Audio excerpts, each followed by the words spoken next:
Alright guys, तो आज हम लोग आ गए हैं हमारे सी लैंग्वेज ट्यूटोरियल कोर्स में प्रैक्टिस सेट के ऊपर। आज हम लोगों ने जितना अभी तक स्टडी किया है, जितना भी कॉन्सेप्ट को समझा है, उसका पूरा प्रैक्टिस करेंगे। हम लोग समझेंगे कि किस तरीके से प्रोग्राम में वो चीजें इंप्लीमेंट होती हैं।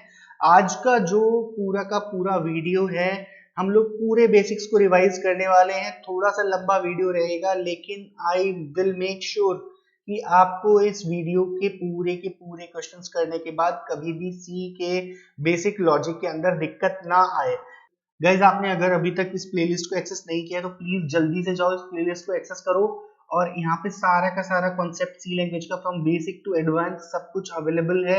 हर एक टॉपिक को हमने डिस्कस किया है प्रॉपरली कि किस तरीके से सी लैंग्वेज के अंदर छोटी से बड़ी चीजें काम करती हैं।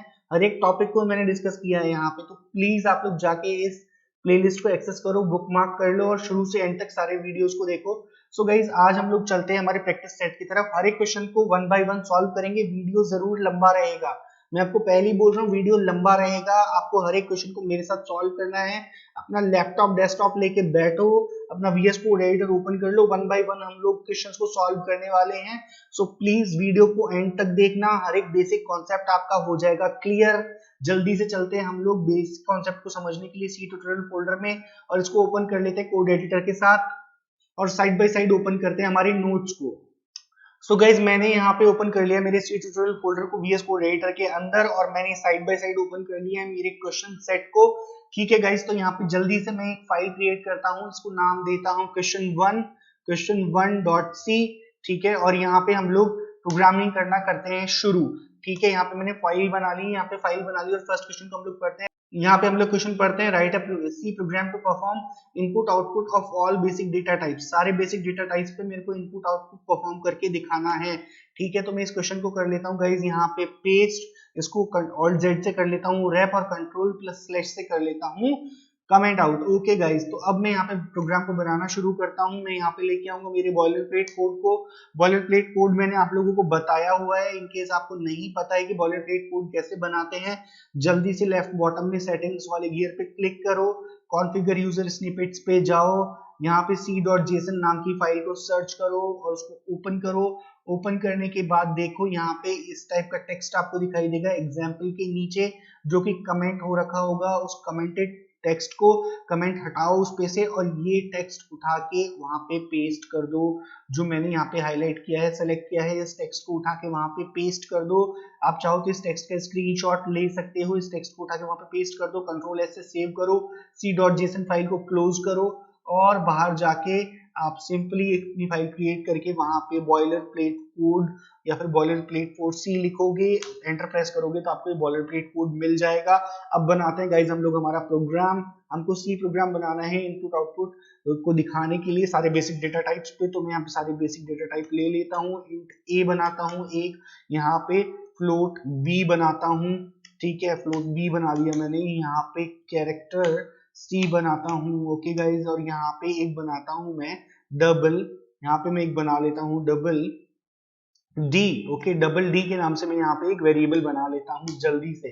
सो गाइज, अब मुझे क्या करना है, पहले मैं इसको बंद करता हूँ। डबल डी के नाम से मैंने एक वेरिएबल बना लिया, और यहाँ पे मैंने कुछ गलत लिखा है। Okay, float B. Okay guys, तो मैंने यहाँ पे डबल डी बना लिया। अब मैं यूजर से इसका इनपुट लेता हूँ, इनपुट दिखाने के लिए। तो मैं यहाँ पे लिखता हूँ printf, और यूजर को बोलता हूँ एंटर द वैल्यू ऑफ ए। ठीक है, एंटर द वैल्यू ऑफ ए मैंने यूजर को बोला, और यहाँ पे मैं लगा दूंगा सेमीकोलन स्कैन एफ से। मैं उस जो यूजर मेरे को इनपुट देगा उसको स्कैन कर लूंगा, और यहाँ पे इंटीजर के लिए लिखूंगा मैं %d, क्योंकि इंटीजर के लिए जो मेरा फॉर्मेट स्पेसिफायर होता है उसको मैं बोलता हूँ %d, और यहाँ पे एम्परसेंड ए। ठीक है, मेरे को %a क्यों लिखा है यहाँ पे एक बार मैं समझा देता हूँ, बार बार नहीं इसको रिपीट करेंगे। स्कैन एफ %d का मतलब है कि अगर इंटीजर वैल्यू में ले रहा हूँ तो चेक करो वो इंटीजर है क्या, और उसको जाके ए के एड्रेस पे ए वेरिएबल में सेव कर दो, क्योंकि इंटीजर जो है मैं ए में उसकी वैल्यू को उठाना चाहता हूँ। ठीक है, इसी तरीके से मैं बाकी वेरिएबल्स की वैल्यू को भी उठा लूंगा। कंट्रोल डी के लिए कंट्रोल डी प्रेस करके मैं यहाँ पे इन लाइंस को कॉपी कर रहा हूँ। यहाँ पे मैं बी की वैल्यू एंटर करवाऊंगा। ओके गाइस, तो यहाँ पे बी की वैल्यू एंटर करवा लेता हूँ, परसेंट डी की जगह कर देता हूँ एफ, क्योंकि मेरा बी जो है फ्लोट है। यहाँ पे मैं करवाऊंगा सी की वैल्यू एंटर और यहाँ पे मैं कर देता हूँ सी। ओके गाइज, और यहाँ पे मैं क्या करूंगा, कैरेक्टर उठा रहा हूँ, यहाँ पे सी लिखूंगा गाइज, और मेरे को यहाँ पे कोट्स के अंदर जब भी मैं कैरेक्टर उठा रहा हूँ तो कोट्स के अंदर परसेंट सी लिखने से पहले एक स्पेस देना है, क्योंकि ये व्हाइट स्पेस ले लेता है तुरंत। जैसे ही ब्लैंक स्पेस आएगा तुरंत लेगा, तो आप इनपुट नहीं दे पाओगे। अगर आपको नहीं भी समझ में आ रहा है तो रट लो इसे कि जब भी आप इनपुट लोगे कैरेक्टर का, तो जब परसेंट सी लिखोगे स्कैनफ में तो कोट्स के आगे एक स्पेस देना है। इस चीज को याद रख लीजिए, ठीक है। अब मैं इनपुट लूंगा डी का, यहाँ पे डी का इनपुट लेने के लिए मैं यहाँ पे परसेंट एल एफ का यूज करने वाला हूँ गाइज, यहाँ पे परसेंट एल एफ का यूज करने वाला हूँ मैं, ठीक है। यहाँ पे लिख दिया मैंने परसेंट एल एफ। अब मैं ये जो वैल्यूज मैंने ली हैं इन वैल्यूज को प्रिंट करवा दूंगा, और मैं यहाँ पे प्रिंट एफ के अंदर लिखने वाला हूँ गाइज। क्या लिखने वाला हूँ प्रिंट एफ के अंदर, यहाँ मैं लिखूंगा the value of A is, the value of A is percent D. अब मेरे को यहाँ पे जो वैल्यू मैंने कलेक्ट करी है उसको दिखाना है, इसलिए मैं यहाँ पे परसेंट डी लिख रहा हूँ। परसेंट डी के लिए लिख के मैं जैसे ही बाहर वहां पे जो वैल्यू दूंगा वो वहां पे प्रिंट हो जाएगी स्लैश एन, और यहाँ पे मैं बाहर वैल्यू दे देता हूँ गाइस कॉमा लगा के ए, ठीक है। तो यहाँ पे ए प्रिंट हो जाएगा परसेंट डी की जगह। आई होप आपको सिंटैक्स समझ में आ रहा है। इसको मैं कंट्रोल डी की हेल्प से नीचे पेस्ट कर दूंगा, और अब मुझे वैल्यू चाहिए यहाँ पे बी की, ठीक है गाइस। तो मेरे को यहाँ पे वैल्यू चाहिए बी की, तो मैं बी को चेंज कर देता हूँ यहाँ पे, और उसका डेटा टाइप जो है वो है फ्लोट। तो यहाँ पे मैं फ्लोट तो मैं यहाँ पे लिखूंगा परसेंट एफ। और नेक्स्ट मेरे पास है सी। सी का डेटा टाइप क्या है दोस्तों, मेरे पास यहाँ पे सी का डेटा टाइप है यहाँ पे मेरे पास सी, और यहाँ पे वैल्यू किसकी चाहता हूँ मैं, सी की, ठीक है। Just a second. और यहाँ पे फिर मैं यहाँ पे वैल्यू चाहता हूँ डी की, और उसका डेटा टाइप है डबल, तो यहाँ पे मैं लिखूंगा एल एफ, और यहाँ पे वैल्यू एंटर करवा दूंगा डी की। ओके गाइज, ये मेरा प्रोग्राम बनके हो गया रेडी। अब हम चलते हैं इस प्रोग्राम को करते हैं एग्जीक्यूट, और देखते हैं क्या आउटपुट देता है। गाइज, जैसे ही मैंने इस प्रोग्राम को एग्जीक्यूट किया, मेरे से कह रहे हैं enter the value of A, integer है तो मैंने कोई भी वैल्यू डाल दी 5। बी की वैल्यू बोल रहे हैं, बी की वैल्यू फ्लोट है तो मैं यहाँ पे डाल दूं 5.66। ओके गाइज, अगर मेरे को सी की वैल्यू बोल रहे हैं, सी एक कैरेक्टर है तो मैं कोई भी वैल्यू दे सकता हूँ। यहाँ पे समझो मैंने सी की वैल्यू दे दी टी, और enter the value of D. D भी एक डबल ज्यादा प्रिसाइज फ्लोट है, एक तरीके से समझ लो आप, तो मैंने यहाँ पे दे दी तो इस तरीके से कोई भी वैल्यू। ओके गाइज, तो अब मैं इसको एंटर करता हूँ। एंटर करते ही देखो मेरे पास सारी वैल्यूज जो हैं प्रिंट होके आ गई हैं। यहाँ पे the value of A is 5, B is 5.66, और विद प्रिसीजन 6 डिजिट्स आ गए हैं यहाँ पे। The value of C is T आ गई है, जो कि मैंने यहाँ पे एंटर करवाई थी। Okay, the value of D is this. So guys देखो, मैंने यहाँ पे इनपुट और आउटपुट दोनों करवा लिया। सबसे पहले इनपुट किस तरीके से लिया, मैंने यूजर को दिखाया ए का वैल्यू एंटर करो, और वहां से यूजर ने जो वैल्यू दिया मैंने उसको चेक किया पहले कि इंटीजर है क्या, इंटीजर है तो उसको ए के एड्रेस पे सेव करवा दिया। फिर मैंने बी का वैल्यू यूजर को बोला कि मुझे दिखाओ, स्क्रीन पे दिखाया मैंने कि बी का वैल्यू एंटर करो, और मैंने स्कैनएफ से उसको स्कैन कर लिया, सेव कर लिया बी के एड्रेस पे, पहले चेक किया फ्लोट है क्या। इसी तरीके से मैंने कैरेक्टर और डबल के लिए भी किया, और बाद में जब मेरे पास ये सारी वैल्यू अवेलेबल हो गई तो मैंने उन सारी वैल्यूज को यहाँ पे प्रिंट करवा दिया। आई होप आपको ये चीज समझ में आ रही होगी। गाइस, अब हम लोग चलते हैं जल्दी से नेक्स्ट प्रोग्राम की तरफ। नेक्स्ट प्रोग्राम है हमारा write C program to enter two numbers and find their sum. हमें दो नंबर्स एंटर करवाने हैं और उनका सम निकालना है। इस प्रोग्राम को करूंगा मैं कॉपी, यहाँ पे जल्दी से एक नई फाइल बनाने वाला हूँ। यहाँ पे एक नई फाइल बना के उसका नाम दूंगा क्वेश्चन 2.c, ठीक है। यहाँ पे नई फाइल बना दी मैंने, पुरानी फाइल को हम लोग करेंगे क्लोज और इसको भी कर देंगे बंद। यहाँ पे क्वेश्चन को करेंगे जल्दी से पेस्ट। गाइज, यहाँ पे जल्दी से क्वेश्चन को पेस्ट करेंगे, और पेस्ट करने के बाद में ऑल्ट जेड से कर लूंगा उसको रैप, और कंट्रोल स्लैश से कर लूंगा उसको कमेंट आउट। जल्दी से लेके आता हूँ मैं मेरी बॉयलर प्लेट कोड को। बॉयलर प्लेट कोड यहाँ पे मैं ले आया। तो अब मैं सबसे पहले क्या करूंगा, मेरे को दो नंबर्स का सम चाहिए। दो नंबर्स का सम चाहिए तो मैं इसको दो तरीके से कर सकता हूँ, मैं आपको बताता हूँ कैसे। मैं यहाँ पे इंट वेरिएबल टाइप के, डेटा टाइप के दो वेरिएबल्स ले लेता हूँ यहाँ पे, या फिर ऐसा करता हूँ मैं तीन वेरिएबल्स ले लेता हूँ यहाँ पे, और उनको नाम दे देता हूँ a, b, c। ठीक है गाइस, यहाँ पे a, b, c करके मैंने तीन वेरिएबल्स ले लिए हैं इंट डेटा टाइप के। सबसे पहले मैं यूजर को बोलूंगा कि यूजर भैया मुझे दे दो the value of a, enter the value of a। ठीक है, यूजर को मैंने ये चीज बोली। यूजर को ये चीज बोलने के बाद में जो यूजर मेरे को वैल्यू देगा उसको मैं कर लूंगा स्कैन। आई होप आपको ये चीज समझ में आ रही है। और अगर ये इंटीजर है तो परसेंट डी से मैं इसको स्कैन करने वाला हूँ, और इसको जाके मैं परसेंट ए करूंगा और इसको जाके सेव करवा दूंगा ए के एड्रेस पे। आई होप आपको यहाँ तक समझ में आया। फिर मैं करूंगा इसको कॉपी नीचे, और मैं यहाँ पे ले लूंगा यूजर से बी का वैल्यू। मैं कहूंगा यूजर भैया मुझे अब बी का वैल्यू दे दो, और ये भी इसका डेटा टाइप जो है वो है इंटीजर, तो यहाँ पे %d ही रहने दूंगा। अब दो तरीके से मैं इसका सम ले सकता हूँ। इन केस में यहाँ पे लिख दूं c is equals to a plus B. Guys यहाँ पे मैं ये चीज लिख देता हूँ एक बार, c is equals to a plus B लिख दिया। और मैं printf के अंदर लिखता हूँ, printf के अंदर अगर मैं लिखता हूँ यहाँ पे द सम, या फिर मैं इस तरीके से लिखूं the value of a plus B is, okay. और यहाँ पे लिखता हूँ %d, क्योंकि मुझे इंटीजर वैल्यू ही यहाँ पे प्रिंट करवानी है दोस्तों, मेरे को इंटीजर वैल्यू ही यहाँ पे प्रिंट करवानी है। और अगर मैं यहाँ पे लिख दूं a plus B, just second, मैंने अगर यहाँ पे लिख दिया a प्लस बी, तो ये वैल्यू भी ठीक है, ये भी सही सिंटैक्स है। और इनकेस गाइज अगर मैं यहाँ पे लिख दूं, यहाँ पे अगर मैं लिख देता हूँ द वैल्यू ऑफ, इसको मैं नीचे लाइन को कॉपी करके लेके आता हूँ और यहाँ पे मैं लिख देता हूँ the value of a plus B is c, यहाँ पे इस तरीके से मैं लिख देता हूँ, तो ये भी वैल्यू ठीक है। इस प्रोग्राम को रन करके हम लोग देखते हैं एक बार कि ये क्या आउटपुट देता है। इस प्रोग्राम को जैसे ही मैं रन करूंगा, मेरे से सबसे पहले पूछ रहा है enter the value of a का वैल्यू मैंने यहाँ पे एंटर कर दिया 4, b का वैल्यू एंटर कर दिया मैंने 6। तो देखो मेरे को दोनों ही केसेस में वैल्यू क्या दे रहा है, the value of a plus B is 10, the value of a plus B is 10। मेरे को यहाँ पे /n लगा लेना चाहिए था, जिससे मेरे कैरेक्टर्स आ जाते हैं नेक्स्ट लाइन के अंदर गाइज। तो आप हमेशा ये चीज ध्यान रखोगे कि आप /n लगाओगे जब भी आप प्रोग्राम को सही से दिखाना चाहते हो। तो मैं यहाँ पे a प्लस बी की वैल्यू वापस डाल के दिखाता हूँ। मैंने a की वैल्यू यहाँ पे ले ली 6, b की वैल्यू ले ली मैंने यहाँ पे 8। तो देखो दोनों ही सेंटेंसेस, जो दोनों ही स्टेटमेंट्स हैं, मेरी सेम वैल्यू प्रोड्यूस कर रहे हैं। अगर मैंने c is equals to a plus B रख के c को यहाँ पे प्रिंट करवा दिया तो भी 14 है, और यहाँ पे मैंने स्टेटमेंट के अंदर ही ऑपरेटर लगा दिया a प्लस बी वाला, तो वो भी करेक्ट है। आई होप आपको ये चीज समझ में आ रही होगी गाइज।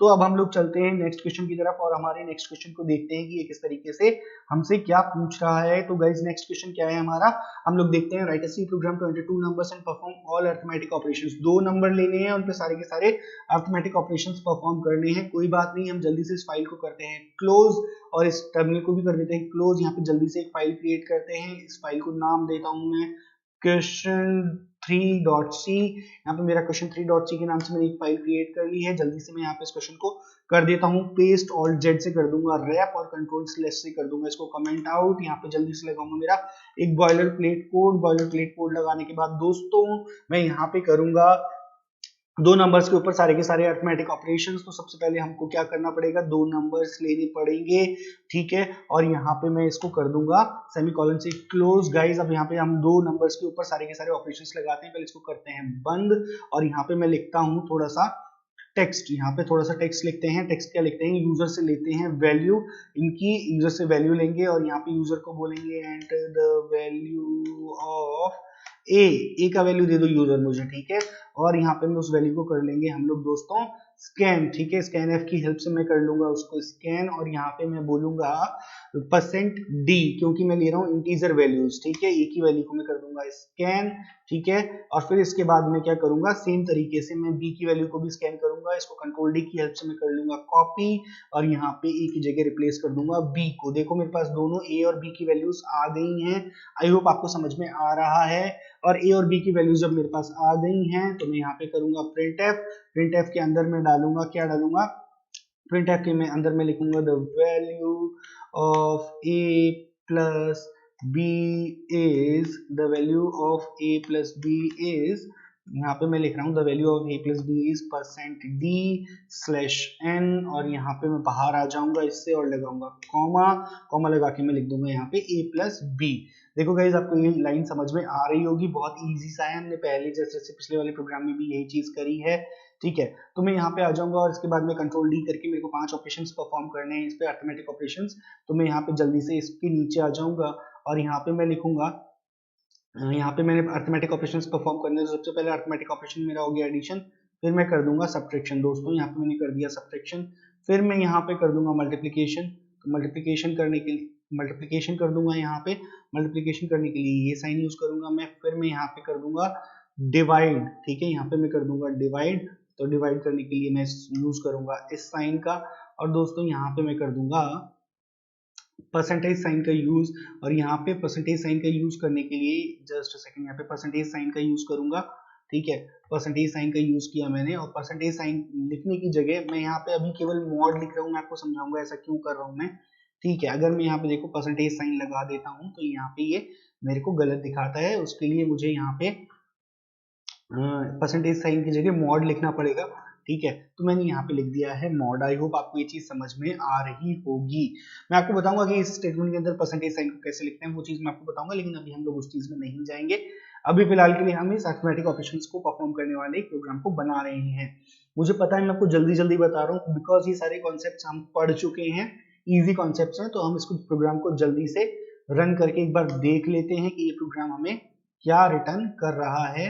ओके, यहाँ पे मेरा ब्रेसेस हट गया है किसी रीजन से, आई डोंट नो क्यों। ओके चलो इस प्रोग्राम को हम लोग जल्दी से रन करते हैं और देखते हैं क्या आउटपुट देता है। Okay, enter the value of A का वैल्यू मैंने एंटर कर दिया समझो 5, बी का वैल्यू एंटर कर दिया समझो मैंने 8। तो ये मुझे क्या दे रहा है, जस्ट अ सेकंड, मैंने कुछ गड़बड़ करी है क्या, वैल्यू इज ओके, मैं यहाँ पे कुछ गड़बड़ कर दिया हूँ।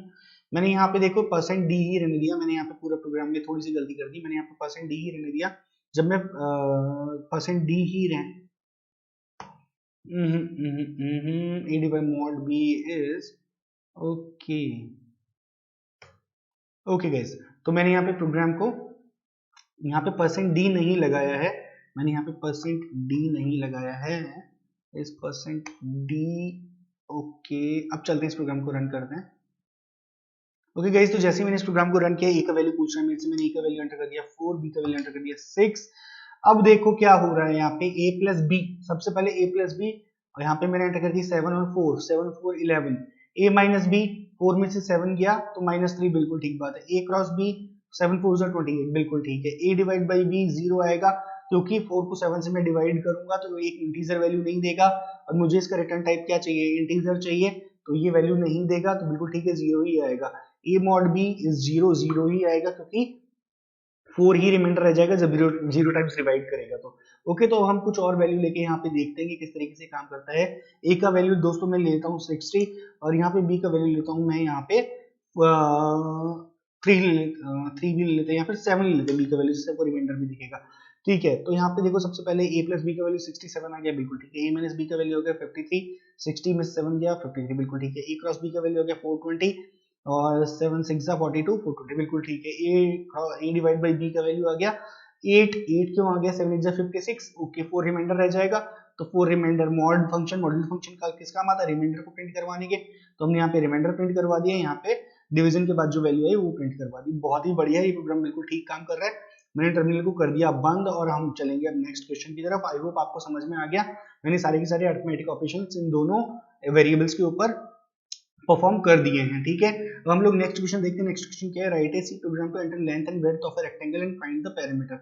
मुझे लेंथ और ब्रेड्थ एंटर करनी है यूजर से लेके, और वहां पे मेरे को उसकी पैरामीटर डिसाइड करनी है एक रेक्टेंगल की। तो जल्दी से यहाँ पे एक फाइल बना लेते हैं, फाइल का नाम देते हैं हम लोग क्वेश्चन 4.c। ओके गाइज, मैंने क्वेश्चन 4.c के नाम से एक फाइल बनाई, यहाँ पे क्वेश्चन को कर दिया पेस्ट, इसको कर दूंगा ऑल्ट जेड से रैप और कंट्रोल स्लैश से कमेंट आउट। ओके गाइज, अब हम यहाँ पे बना लेंगे हमारा boiler plate code. Boiler plate code बनाने के बाद जल्दी से यहाँ पे हम लोग क्या लेंगे, देखो हमें यूजर से लेंथ और ब्रेड्थ लेनी है, ठीक है। लेंथ और ब्रेड्थ लेनी है, तो सबसे पहले मैं क्या करूंगा दोस्तों, लेंथ और ब्रेड्थ लेने के लिए मैं यहाँ पे लिखूंगा, दो इंटीजर बना लेते हैं हम लोग, दो, या फिर हमको क्या क्या चाहिए, लेंथ ब्रेड्थ चाहिए और पैरामीटर हमको निकाल के देनी है, ठीक है।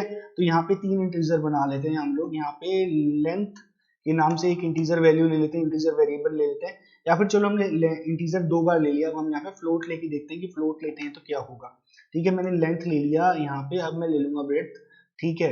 यहाँ पे ब्रेड्थ ले ली मैंने, और फिर इसके बाद मैं कहता हूँ कि यहाँ पे पेरीमीटर, ठीक है। तो यहाँ पे मैं पेरीमीटर लेना चाहता हूँ, तो पेरीमीटर ले ली मैंने, पैरामीटर ले ली मैंने यहाँ पे एक वेरिएबल। ओके गाइस, तो मैं यहाँ पे अब यूजर को बोलूंगा, यूजर को बोलता हूँ मैं कि भैया मुझे यहाँ पे वैल्यू दे दो, आप किसका वैल्यू दे दो, enter the value of length. Okay, length का वैल्यू दे दो मुझे, और लेंथ का वैल्यू कैसा रहेगा, परसेंट लेंथ का वैल्यू दे दो। अभी तो यहाँ पे नहीं लिखना है, क्योंकि यूजर से स्कैन करना है, हमें प्रिंट थोड़ा ना करवाना है। और मैं स्कैन कर लूंगा इस वैल्यू को, स्कैन एफ की हेल्प से, स्कैन एफ की हेल्प से मैं इस वैल्यू को करूंगा स्कैन, और यहाँ पे लिखूंगा परसेंट एफ, क्योंकि मेरा जो डेटा टाइप है वो है फ्लोट, और यहाँ पे एम परसेंट लेंथ, लेंथ, ठीक है, एम परसेंट लेंथ में लिख दूंगा, और गाइज यहाँ पे मेरा सेमीकोलन लगा दूंगा। इसी तरीके से मेरे को ब्रेड्थ की वैल्यू लेनी है, तो यहाँ पे मैं इसको कंट्रोल डी करके नीचे लेके आऊंगा, और यहाँ पे लेंथ की जगह में क्या कर दूंगा, ब्रेड्थ। ओके, बहुत सिंपल है, आप लोग मेरे साथ साथ प्रोग्राम बनाते जाओ, आपको बहुत इजी और अच्छा लगने वाला है, खुद को एक कॉन्फिडेंस आ जाएगा दोस्तों, आपको बहुत बढ़िया लगेगा कि बहुत मजा आ रहा है मेरे को प्रोग्राम बना के। अब मैंने यहाँ पे लेंथ और ब्रेड्थ ले ली, अब मैं क्या करूंगा, यहाँ पे पेरीमीटर को कर दूंगा डिफाइन, पेरीमीटर को कर दूंगा डिफाइन। तो पेरीमीटर डिफाइन करने के लिए मैं क्या करूंगा, perimeter is equals to, formula क्या होता है पेरीमीटर का, पेरीमीटर का फॉर्मूला होता है 2 क्रॉस लेंथ प्लस ब्रेड्थ। ये तो इतना तो आपको पता होना चाहिए, अगर नहीं पता है तो प्लीज अपनी थोड़ी सी मैथ को इम्प्रूव करिए, इसमें सी प्रोग्रामिंग का कोई रोल नहीं है, ठीक है। यहाँ पे अपनी मैथ को इम्प्रूव करने की जरूरत है, लॉजिक को समझने की जरूरत है और कुछ भी नहीं, ठीक है। और नहीं पता है तो मैं बता तो रहा ही हूँ आपको। तो यहाँ पे printf के साथ में यहाँ पे एंटर करवा दूंगा the perimeter of the rectangle is %d, और यहाँ पे एक /n भी लगाते हैं, /n, और यहाँ पे मैं बोलता हूँ पेरीमीटर कितनी हो जाएगी इसकी, पेरीमीटर की वैल्यू के बराबर, मतलब इस पेरीमीटर पे जाओ, मैंने क्या किया, पेरीमीटर, ओके, यहाँ पे मेरे को लिखना है पेरीमीटर, ओके गाइस। तो यहाँ पे मैंने बोला पेरीमीटर की वैल्यू के बराबर, पेरीमीटर की वैल्यू कहाँ से लाया गया, उठा के ये यहाँ से ले आएगा। इस प्रोग्राम को जल्दी से रन करके देखते हैं दोस्तों।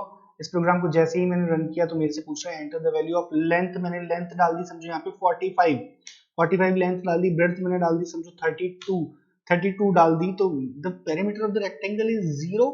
हमने कुछ गलती करी है क्या, हमने कुछ गलती करी है क्या, द पेरीमीटर, ओके दोस्तों, यहाँ पे मैंने लिख दिया %d, तो मैंने %d लिखा तो बहुत बड़ी गलती करी, %d नहीं लिखना चाहिए था क्योंकि मेरी पेरीमीटर की वैल्यू जो है फ्लोट है, आई एम रियली सॉरी। अब वापस इसको रन कर लेते हैं एक बार, लेकिन उसके पहले मैं चाहूंगा कि मैं मेरी स्क्रीन को कर लूं क्लियर, एरर आएंगी तभी मजा आएगा हमें एरर रिजॉल्व करने में, ठीक है। तो लेंथ की वैल्यू समझो फ्लोट है ना, तो मैं फिर तो कुछ भी डालता हूँ, ठीक है, मैंने समझो ये डाल दी 4.545 एंटर कर दी मैंने, ब्रेड्थ की वैल्यू डाल दी मैंने समझो 5.656, ओके। अब देखो मेरे पास ये क्या दे रहा है, the perimeter of the rectangle is 20.402, इसने क्या कर दिया, इस फॉर्मूला को यूज कर लिया 2 इंटू लेंथ इंटू ब्रेड्थ। अब देखो ये पॉइंट्स में तो आपको लग रहा होगा कि ये फॉर्मूला ढंग से काम कर रहा है या नहीं कर रहा है, तो एक बार जल्दी से इसमें नॉर्मल वैल्यूज डाल के देखते हैं जिससे कि हमें समझ में है कि फॉर्मूला ढंग से काम कर रहा है या नहीं कर रहा।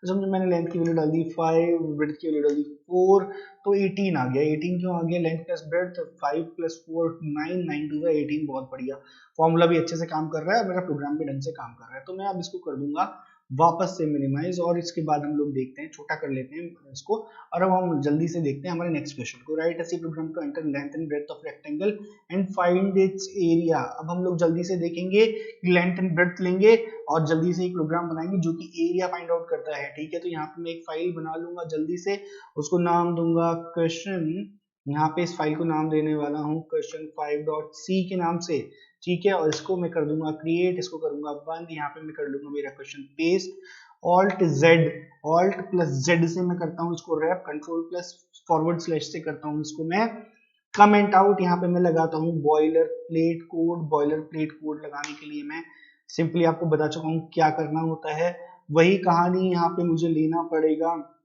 पिछले वाले एग्जांपल में मैंने फ्लोट लिया था, तो इस वाले में ले लेता हूँ इंटीजर, ठीक है। यहाँ पे मैं वही पैरामीटर्स लेता हूँ, सॉरी यहाँ पे मैं लेता हूँ कुछ एक वेरिएबल्स क्या लेने पड़ेंगे मेरे को, यहाँ पे मैं वेरिएबल्स लेता हूँ लेंथ ब्रेड्थ, और मेरे को अब की बार निकालना है एरिया, तो यहाँ पे मैंने एक एरिया के नाम से वेरिएबल ले लिया गाइस। और अब मैं यहाँ पे यूजर से प्रिंट करवाऊंगा वैल्यू, मैं यूजर को बोलूंगा दोस्त, प्रिंट एफ के अंदर लिखूंगा दोस्त, चलो अभी इस बार मैं यहाँ पे लिखता हूँ दोस्त प्लीज मुझे क्या करो, मुझे लेंथ की वैल्यू दे दो, ठीक है। मैंने यहाँ पे लिखा दोस्त प्लीज मुझे लेंथ की वैल्यू दे दो, ठीक है, ये लिख रहा हूँ मैं, दोस्त प्लीज मुझे लेंथ की वैल्यू दे दो, तो यूजर को यही दिखाई देगा। फिर स्कैनएफ में लूंगा मैं, स्कैनएफ में अब यूजर ने मेरे को वैल्यू दे दी, तो अब मेरे को सेव करवानी पड़ेगी, तो मैं लिखूंगा यहाँ पे %d और यहाँ पे एम्परसेंट लेंथ, ठीक है, लेंथ, ओके गाइस, मैंने लेंथ ले ली यहाँ पे यूजर से, यूजर ने बोला ले लो दोस्त, ठीक है। फिर इसके बाद मैं क्या करूंगा, जल्दी से इसको कंट्रोल डी की तो नीचे करूंगा, अब मैं इसको बोलूंगा यूजर मुझे लेंथ की वैल्यू दे दी, तो अब मुझे ब्रेड्थ की वैल्यू दे दो, ठीक है। और मैं यहाँ पे यूजर कहेगा ठीक है दोस्त ब्रेड्थ की वैल्यू भी ले लो, ठीक है, ब्रेड्थ की वैल्यू भी ले लो, ठीक है। यहाँ पे मैं कुछ गलती कर रहा हूँ क्या? Breath breath breath, okay, length breath, कुछ गड़बड़ है क्या? जस्ट सेकेंड, एक बार मुझे देखने दो। लेंथ ब्रेथ, कुछ गलती कर रहे हैं क्या? Identifier breath is undefined, okay, हमने यहाँ पे सेमीकोलन लगा दिया यार, ये गड़बड़ हो रही है यार। प्रोग्राम बनाओगे ना ऐसे 50 गड़बड़ होगी, तो आपको देखते हुए चलना है, ठीक है। तो देखो मेरे पास लेंथ और ब्रेथ की वैल्यू आ गई है। मेरे पास एरिया का फॉर्मूला क्या होता है? एरिया का फॉर्मूला होता है मेरे पास लेंथ मल्टीप्लाइड बाई ब्रेथ, यही फॉर्मूला होता है। लगा दूंगा मैं सेमी कॉलन। सेमी कॉलन लगाने के बाद दोस्तों मैं क्या करूंगा, मैं यहाँ पे प्रिंट करवा दूंगा एरिया, और यहाँ पे मैं क्या लिखूंगा, दोस्त, यहाँ पे मैं लिखता हूँ दोस्त तुमने जो लेंथ और ब्रेथ ब्रेथ की, स्पेलिंग सही लिखते हैं यार, ये तो दोस्त नाराज हो जाएगा, ब्रेथ की वैल्यू दी थी उसका, उस रेक्टेंगल का एरिया, एरिया परसेंट डी है, ठीक है। और यहाँ पे मैं लगा देता हूँ स्लैश n, और परसेंट डी की जगह क्या टाइप होना चाहिए? परसेंट डी की जगह टाइप होना चाहिए मेरा एरिया, ठीक है। बहुत बढ़िया। अब देखते हैं ये प्रोग्राम किस तरीके से रन करता है हिंदी भाषा के अंदर, ठीक है। तो चले इसको रन करते हैं जल्दी से इस प्रोग्राम को। तो मुझे देखो ये प्रोग्राम रन करती बोल रहा है दोस्त प्लीज मुझे लेंथ की वैल्यू दे दो, ठीक है। इतना रिक्वेस्ट करा तो उसको लेंथ की वैल्यू दे देता है। मैंने कहा लेंथ की वैल्यू 45, दोस्त प्लीज मुझे ब्रेड की वैल्यू दे दो, ठीक है, दे देते हैं 34 दे दी, ठीक है। तो मुझे कह रहा है दोस्त तुमने जो लेंथ और ब्रेड की वैल्यू दी थी उस रेक्टेंगल का एरिया 1530 है, फिर 1530 है, सही में, ठीक है। एक बार स्क्रीन क्लियर करके कुछ छोटी वैल्यूज के साथ हम लोग देखते हैं, ठीक है। तो इसको मैं फिर से रन करता हूँ। यहाँ पे मैंने लेंथ की वैल्यू दे दी 6 और ब्रेड की वैल्यू दे दी 5। ये कह रहा है कि दोस्तों ने जो लेंथ और ब्रेड की वैल्यू दी थी उस रेक्टेंगल का एरिया 30 है। हाँ यार 30 ही लेंथ है तो ब्रेड बिल्कुल ठीक है यार, प्रोग्राम बढ़िया रन कर रहा है, हमने मस्त प्रोग्राम बना लिया। तो गाइस अब तक हम लोग 5 प्रोग्राम्स बना चुके हैं हमारे क्वेश्चन सेट के अंदर। आई होप आपको समझ में भी अच्छे से आ रहे हैं, ठीक है। तो अब हम लोग चलते हैं हमारे 6 प्रोग्राम की तरफ। सो गाइस अब हम लोग पढ़ते हैं हमारे 6th क्वेश्चन को। तो क्वेश्चन क्या है, write a C program to enter radius of a circle and find its diameter circumference and area. इस क्वेश्चन को करते हैं हम जल्दी से कॉपी, ठीक है। इस क्वेश्चन को किया मैंने कॉपी और जल्दी से मैं यहाँ पे एक फाइल बनाता हूँ क्वेश्चन 6 के नाम से। यहाँ पे एक फाइल बनाई मैंने क्वेश्चन 6 के नाम से, क्वेश्चन 6.c, ओके। इस फाइल को कर देता हूँ मैं क्रिएट, क्वेश्चन 5.c को कर देता हूँ क्लोज। मेरी ये फाइल यहाँ पे बन चुकी है दोस्तों। यहाँ पे मैं कर देता हूँ क्वेश्चन को पेस्ट, पेस्ट करने के बाद मैं ऑल्ट जेड से करता हूँ इसको रैप और कंट्रोल स्लैश से करता हूँ इसको कमेंट आउट। यहाँ पे मैं ले आता हूँ मेरा boiler plate code, boiler plate code लेके आता हूँ यहाँ पे, बॉयलर प्लेट कोड में यहाँ पे ले आया। और फिर इसके बाद देखो हम क्वेश्चन पढ़ते हैं। ये मेरे को कह रहा है कि रेडियस एंटर करो और इसकी डायमीटर सर्कमफ्रेंस और एरिया कैलकुलेट कर दो, ठीक है। तो कोई बात नहीं, मैं बिल्कुल कर दूंगा। यहाँ पे मैं ले लेता हूँ रेडियस, रेडियस इंट की फॉर्म में ले लें, ठीक है, ले लेते हैं रेडियस इंट के फॉर्म में ले लेते हैं। रेडियस ले ली मैंने एक। मेरे को कैलकुलेट क्या क्या करना है, मेरे को कैलकुलेट करना है डायमीटर, डायमीटर कैलकुलेट करना है। इसके अलावा मेरे को सर्कमफ्रेंस कैलकुलेट करनी है, तो मेरे को सर्कमफ्रेंस कैलकुलेट करनी है। सर्कमफ्रेंस के नाम से मैंने एक वेरिएबल ले लिया और सर्कमफ्रेंस के बाद मेरे को कैलकुलेट करना है एरिया, ठीक है। मेरे को ये 4 चीजें यहाँ पे लेनी है, रेडियस लेना है, डायमीटर, सर्कमफ्रेंस एंड एरिया मेरे को यहाँ पे कैलकुलेट करके देना है। तो कोई बात नहीं, मैं यहाँ पे जल्दी से यूजर को बोलता हूँ कि यूजर मुझे रेडियस का वैल्यू दे दो। तो मैं यहाँ पे लिखूंगा enter the value of radius, user को दिखेगा ना ये, तो ठीक है। यहाँ पे यूजर को दिख गया कि enter the value of radius. यहाँ पे सेमीकोलन लगाया, स्कैनफ से मैं इस वैल्यू को स्कैन करूंगा, स्कैन करके रेडियस में सेव करवाऊंगा। रेडियस का टाइप क्या है, इंटीजर, तो हम लोग यहाँ पे लिखेंगे %d और यहाँ पे एड्रेस क्या रहेगा रेडियस का, रेडियस, ठीक है। ये होगी बहुत बढ़िया बात, यहाँ पे मजा आ चुका है हमको, हमारे पास रेडियस की वैल्यू आ चुकी है। अब हम लोग यहाँ पे लिखते हैं कुछ एक फॉर्मूलाज। तो देखो फॉर्मूलाज लिखने के लिए हम लोग जानते हैं डायमीटर क्या होता है रेडियस का, 2 इंटू रेडियस, 2 इंटू रेडियस ही होता है ना डायमीटर। डायमीटर क्या होता है, डबल ऑफ रेडियस ही तो होता है, ठीक है। तो 2 इंटू रेडियस यहाँ पे मेरा डायमीटर हो गया। अब मेरे पास आता है सर्कमफ्रेंस, ठीक है। तो सर्कमफ्रेंस क्या होता है, 2 इंटू, जहां तक मुझे फॉर्मूला याद है, पाई इंटू रेडियस। ओके, अब देखो जैसे ही मैंने ये लिखा तो क्या होगा, मेरे प्रोग्राम को समझ में ही नहीं आएगा कि यार ये पाई क्या है, पाई तो ये जानता ही नहीं है, तो मेरे को बताना पड़ेगा दोस्त पाई की वैल्यू तुम क्या करना, यहाँ पे ले लेना। मैंने आपको बताया था डिफाइन डायरेक्टिव में कैसे यूज करते हैं, तो डिफाइन डायरेक्टिव को कैसे यूज करते हैं, यहाँ पे मैं कह सकता हूँ कि भाई तुम पाई की वैल्यू 3.14 ले लेना। मैंने यहाँ पे डिफाइन कर दिया कि यहाँ पे पाई दिखे पूरे प्रोग्राम में, कांस्टेंट है इसकी वैल्यू 3.14 ले लेना। या फिर अगर मैं चाहूँ तो यहाँ पे मैं एक कांस्टेंट बना सकता हूँ, किस तरीके से, यहाँ पे लिखूँ const pi is equals to 3.14 और यहाँ पे लगा दूं सेमीकोलन। तो इस तरीके से मैं पाई को डिफाइन कर सकता हूँ, आपकी इच्छा है जैसे आप चाहें डिफाइन कर लें। अब मेरे पास आता है एरिया, एरिया के लिए मैं लिखूंगा पाई आर स्क्वायर, है ना, पाई आर क्रॉस आर, यही लिखने वाला हूं मैं, ठीक है। तो गाइस यहाँ पे मैंने पाई आर क्रॉस आर लिख दिया है, ठीक है।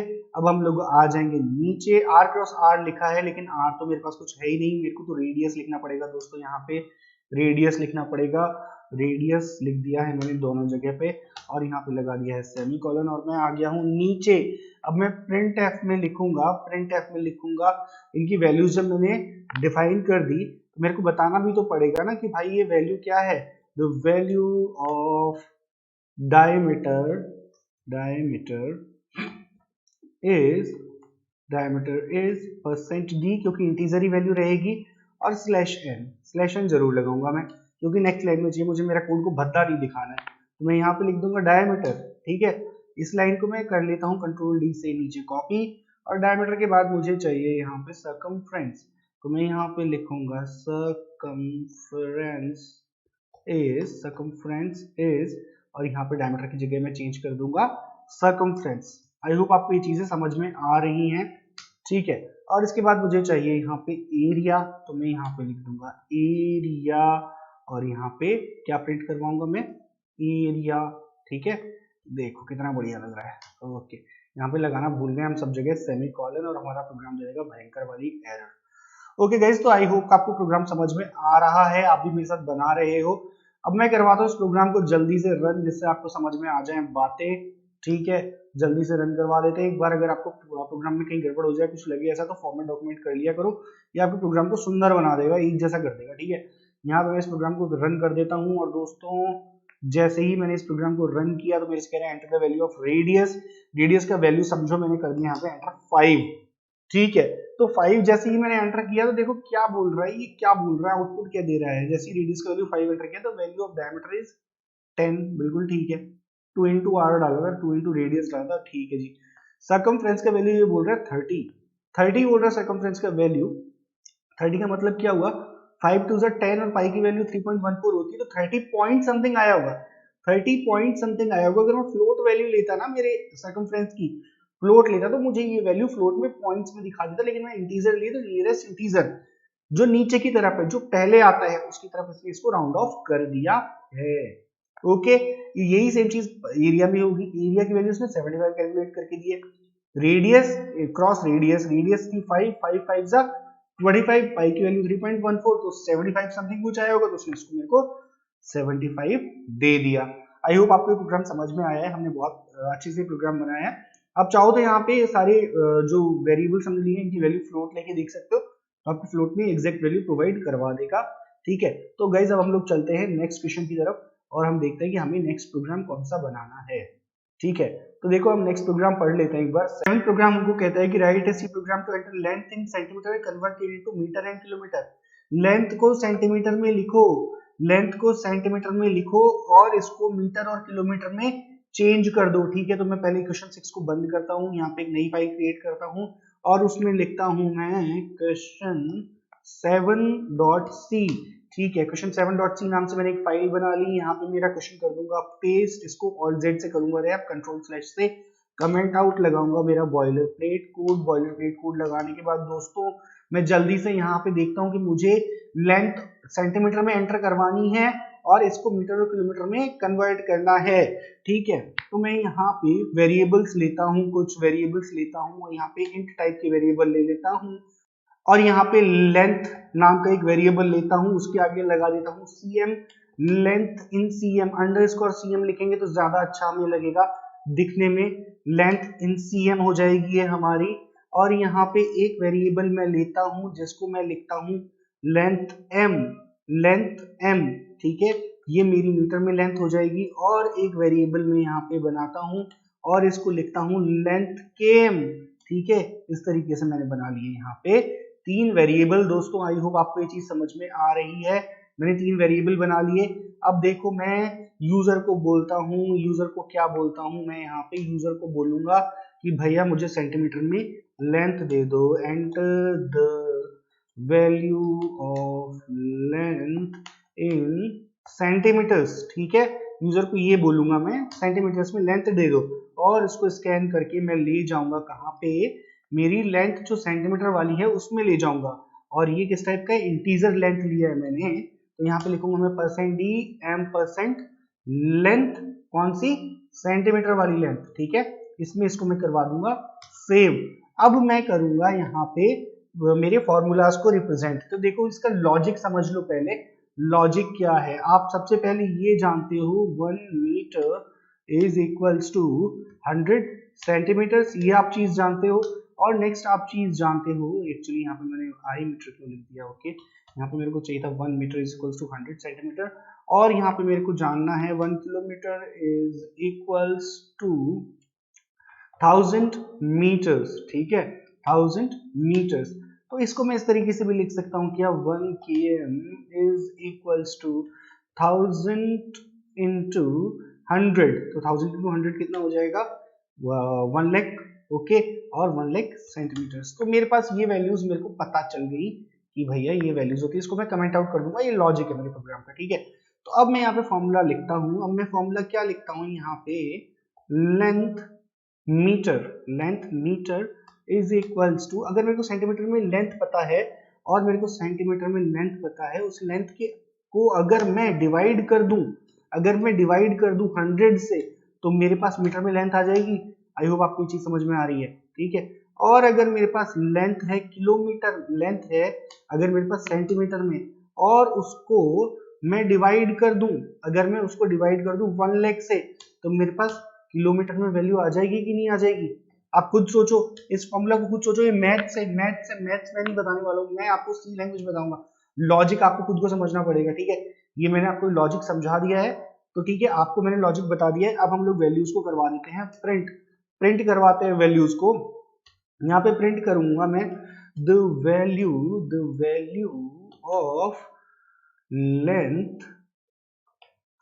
Of length in meters, the value of length in meters is %d। और यहाँ पे मैं बोलता हूँ %d, और कितनी हो जाएगी ये, यहाँ पे लेंथ m, ठीक है। और यहाँ पे मैं लगा दूंगा सेमीकोलन।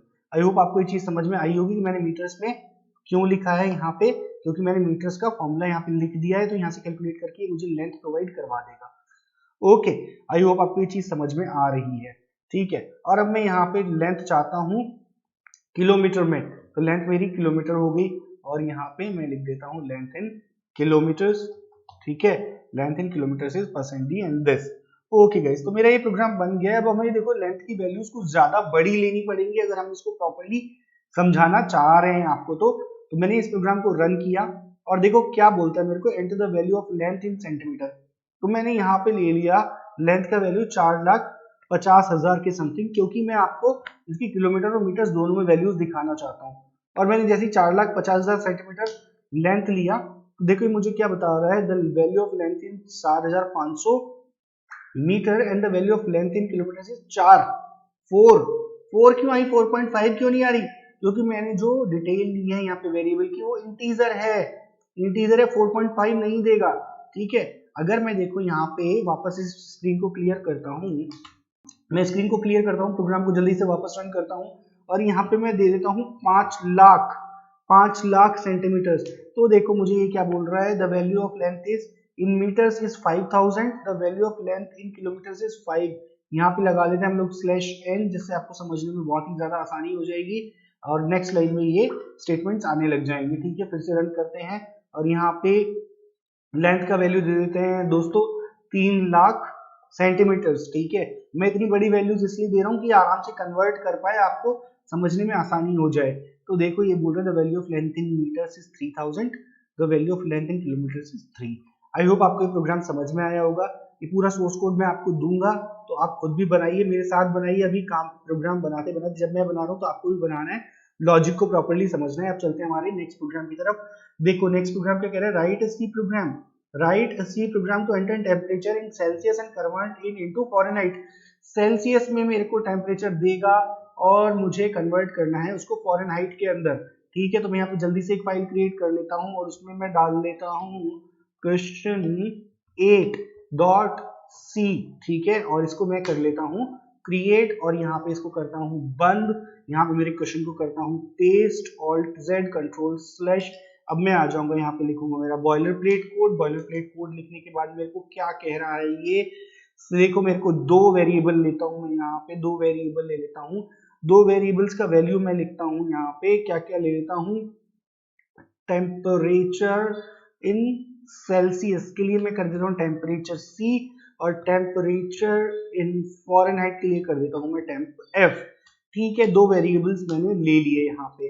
अब मैं यूजर से इनपुट करवाऊंगा, प्रिंट एफ के अंदर लिखूंगा enter the value of temperature. इसको थोड़ा सा बड़ा कर लेते हैं जिससे आपको आसानी से दिखे।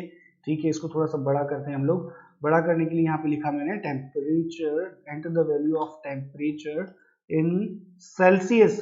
सेल्सियस के अंदर मुझे वैल्यू दे दो। ओ सॉरी, मैंने कुछ और कॉपी कर दिया यहाँ पे ऊपर, प्रोग्राम ढंग से कॉपी नहीं किया मैंने, आई एम रियली सॉरी। ठीक है, तो मैं यहाँ पे एक बार फिर से प्रोग्राम को कॉपी करके लेके आता हूँ। ठीक है, कंट्रोल C किया मैंने। ओके गाइज, एक बार रुकना थोड़ा सा, मैं इसको सही सेटल कर लूँ एक बार, जस्ट अ सेकंड। मैंने यहाँ पे प्रोग्राम को गलत कॉपी कर दिया था, तो यहाँ पे इसको ढंग से कर लेते हैं हम लोग एक बार। ठीक है, तो यहाँ पे मेरे को वैल्यू किस में देनी है, सेल्सियस में। ठीक है, Celsius, enter the value of temperature in Celsius. Okay, यहाँ पे मैंने किया और इस वैल्यू को मैं करूंगा स्कैन। ठीक है, तो मैं यहाँ पे लिखूंगा स्कैन एफ और यहाँ पे मैं प्रिंट करवाऊंगा %d, स्कैन करवाऊंगा सॉरी, और यहाँ पे लिख दूंगा % टेम्प सी का यूज करूंगा क्योंकि टेम्परेचर सेल्सियस में है, तो मेरे को वहां पे सेव करवाना है। Okay good. सो गाइज, यहाँ पे हमने टेम्परेचर सी की वैल्यू स्कैन कर ली यूजर से। अब हम लोग जल्दी से यहाँ पे लिखेंगे फॉर्मूला। फॉर्मूला लिखने के लिए मैं लिखूंगा temp F is equals to क्या, इज इक्वल्स टू क्या, मुझे फॉर्मूला नहीं पता है दोस्तों, तो मैं जल्दी से चलता हूँ गूगल के ऊपर और यहाँ पे सर्च करता हूँ। यहाँ पे एक बार सर्च कर लेते हैं हम, change change Celsius, change Celsius to Fahrenheit, यही सर्च करना है मुझे, change Celsius to Fahrenheit। मेरे को फॉर्मूला दे रहा है ये 0 डिग्री 32 Fahrenheit। यार ये तो कन्वर्ट करना पड़ जाएगा। ठीक है, एक बार कुछ इजी सा फॉर्मूला देखते हैं हम लोग। To convert temperature in degree Celsius to Fahrenheit, multiply by 1.8 and add 32।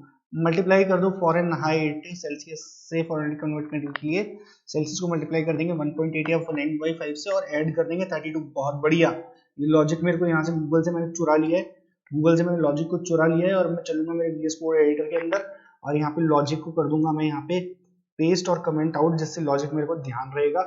तो भैया ये क्या कह रहा है कि जो अपना टेम्परेचर है ना सेल्सियस के अंदर, टेम्परेचर है सेल्सियस के अंदर, इसको तुम मल्टीप्लाई कर दो या तो 9/5 से या 1.8 से, तो मैं यहाँ पे लिख लेता हूँ 1.8। ठीक है, और उसमें जोड़ दो, और उसमें जोड़ दो, क्या जोड़ोगे उसके अंदर, उसके अंदर जोड़ दो तुम 32। ठीक है, मेरे को यही कह रहा है that to convert temperature in degree Celsius to Fahrenheit multiply by 1.8 और 9/5 और ऐड 32। ठीक है जी, मैं यहाँ पे 32 और ऐड कर देता हूँ। ये मेरा बन गया तगड़ा वाला फॉर्मूला। ठीक है, और मैं इसको ले लूंगा एक पूरे बड़े ब्रैकेट के अंदर। ठीक है, इसको मैं ले लेता हूँ एक ब्रैकेट के अंदर, सिंपल ब्रैकेट के अंदर ले लेता हूँ, जिससे और भी मेरे लिए इजी हो जाए चीजें। अब देखो मैं करवा दूंगा प्रिंट वैल्यू, किसकी वैल्यू प्रिंट करवा दूंगा, यहाँ पे मैं बोलूंगा कि दोस्त मेरे को प्रिंट कर दो value, the value of the given temperature in Fahrenheit, in Fahrenheit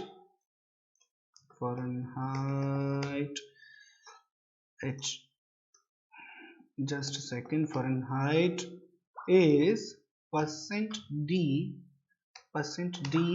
and यहाँ पे मैं लिखूंगा टेम्प एफ, टेम्प एफ, ठीक है।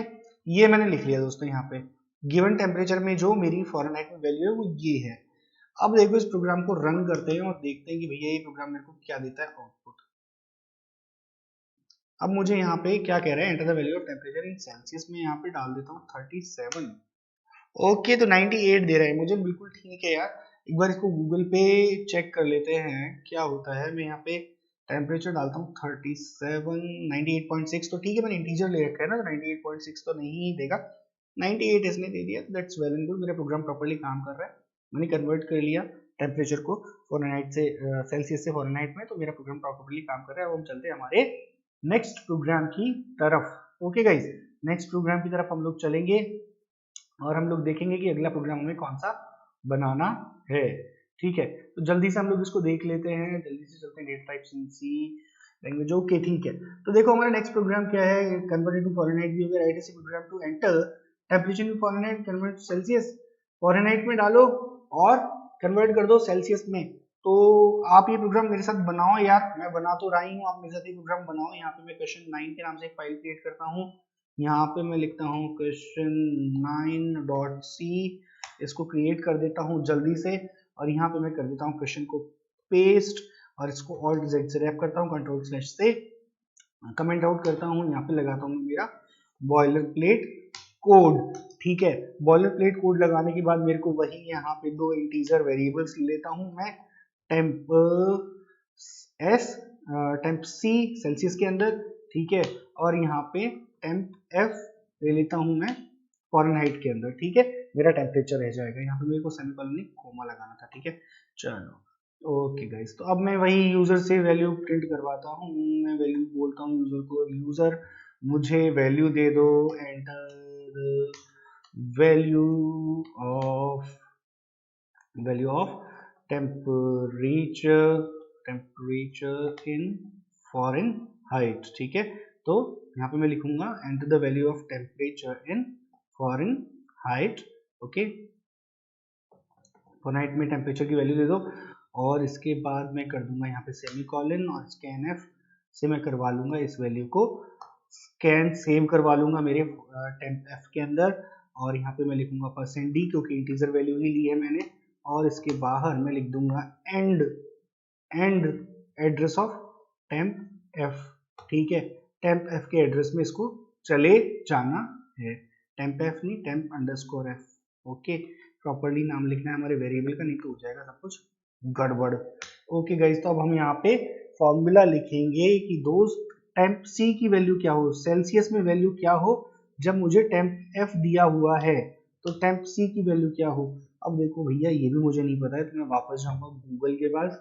गूगल मुझे ये बता दे, गूगल मुझे ये बता दे कि सेल्सियस को फ़ारेनहाइट में तो चेंज मैंने कर दिया, अब मेरे को ये बता दे फ़ारेनहाइट को सेल्सियस में कैसे चेंज करना है। Change Fahrenheit to Celsius formula, ये बता दे मुझे। ठीक है, तो ये मेरे को कह रहा है कि जो मेरा फॉर्मूला है वो इस तरीके से कुछ रहेगा। तो टफ कह रहा है यार, ये तो मेरे को आसान कहानी सुनाओ कोई। To convert temperature in degrees Fahrenheit to Celsius, subtract 32 and multiply by 5/9।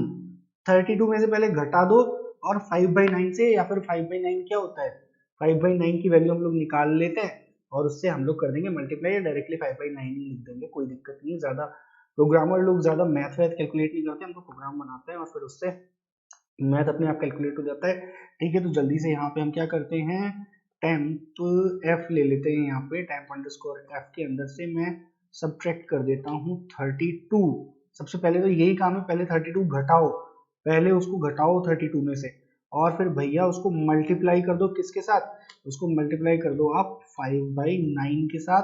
ठीक है, और यहाँ पे लगा दो एक ब्रैकेट, बढ़िया वाला सिंपल सा ब्रैकेट लगा दो, और ये हो गया जी हमारा फॉर्मूला तैयार, कोई समस्या नहीं है। अब यहाँ पे हम प्रिंट करवा लेंगे एक वैल्यू को, यहाँ पे हम जल्दी से प्रिंट करवाते हैं एक वैल्यू को, प्रिंट एफ। क्या वैल्यू प्रिंट करवाएंगे दोस्तों, यहाँ पे the value of temperature which in the value of temperature the value of temperature क्या लिखे यार, कोई बढ़िया सी लाइन नहीं समझ में आ रही। The value of temperature given in Fahrenheit given in Fahrenheit the value of temperature, यार इसको ऐसे ही लिख देते हैं ना, value of temperature in Celsius. आप अपने हिसाब से कुछ भी ले लेना यार, मैं यहाँ पे लिख रहा हूँ the value of temperature in Celsius is %D और यहाँ पे एक स्लेशन लगा देता हूँ, ठीक है। और यहाँ पे मैं लिख देता हूँ टेम्प एफ, ठीक है, टेम्प एफ लिख देते हैं और temp underscore C, sorry temp underscore C लिखेंगे ना, सेल्सियस में चाहिए। ओके गाइस, ये मेरा बन गया प्रोग्राम फॉरेनहाइट को सेल्सियस में कैलकुलेट करने का। चलो बढ़िया, अब जल्दी से इस प्रोग्राम को रन करते हैं और देखते हैं भैया क्या कह रही है। At the value of temperature in Fahrenheit में देखो पहले मैंने 37 डाले तो 98 आया था, तो अब मैं डाल देता हूँ 98। तो ये 36 बोल रहा है। 36 क्यों बोल रहा है? क्योंकि 36 पॉइंट समथिंग आया होगा ना, 36 पॉइंट समथिंग आया होगा।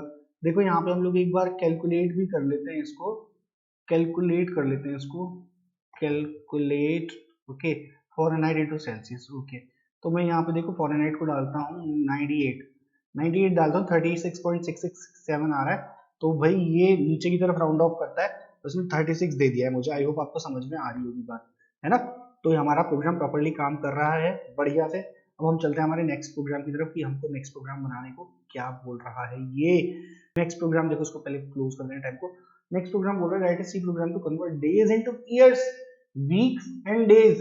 दिन, हमें कुछ दिन दिए जाएंगे, उनको चेंज करना है सालों में, और वीक्स में, हफ्तों में, और डेज में चेंज कर देना है, सालों में चेंज कर देना है, हफ्तों में चेंज कर देना है, ठीक है।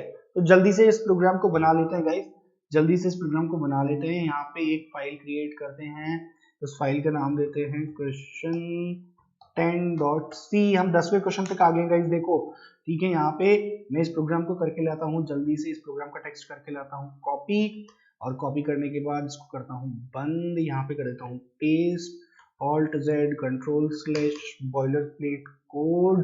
एक तो पूरा रिदम ही बन गया ना ये तो अपना। अब मैं सबसे पहले क्या करूं, यहाँ पे मेरे को कह रहा है कि कन्वर्ट करो डेज को ईयर्स, वीक्स एंड डेज में, ठीक है। इसके कहने का मतलब क्या है कि मैं यहाँ पे सबसे पहले क्या करता हूँ, यहाँ पे सबसे पहले कुछ एक वेरिएबल्स बना लेता हूँ। अब जो डेज होंगे वो पॉइंट्स में तो होंगे नहीं, तो मैं यहाँ पे इंटीजर ही ले लेता हूँ। सबसे पहले मैं कुछ एक डेज ले लेता हूँ, डेज नाम से यहाँ पे एक वेरिएबल ले लेता हूँ, डेज नाम से ले लेता हूँ। फिर मैं यहाँ पे मंथ्स के नाम से एक वेरिएबल ले लेता हूँ, मंथ्स के नाम से मैंने वेरिएबल ले लिया। और फिर यहाँ पे ले लेता हूँ मैं ईयर्स के नाम से एक वेरिएबल, ठीक है। ईयर्स के नाम से मैंने एक वेरिएबल यहाँ पे ले लिया। अब देखो गाइस, मैं क्या करता हूँ, मैं यूजर को बोलता हूँ कि भाई मुझे डेज की वैल्यू दो, enter the value of days, ठीक है। डेज का वैल्यू एंटर कर दो यहाँ पे, ठीक है।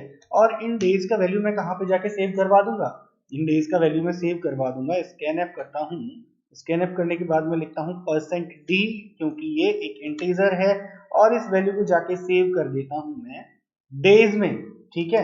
इस वैल्यू को जाके सेव कर देता हूँ मैं डेज के अंदर, और यहाँ पे मैं इसको सेमीकोलन से खत्म कर दे रहा हूँ, टर्मिनेट करता हूँ स्टेटमेंट को। अब देखो सबसे पहले मेरे को एक बात समझनी है कि मेरे पास समझो यूजर ने दे दिए, लॉजिक समझते हैं प्रोग्राम का, सबसे पहले लॉजिक समझने की कोशिश करते हैं।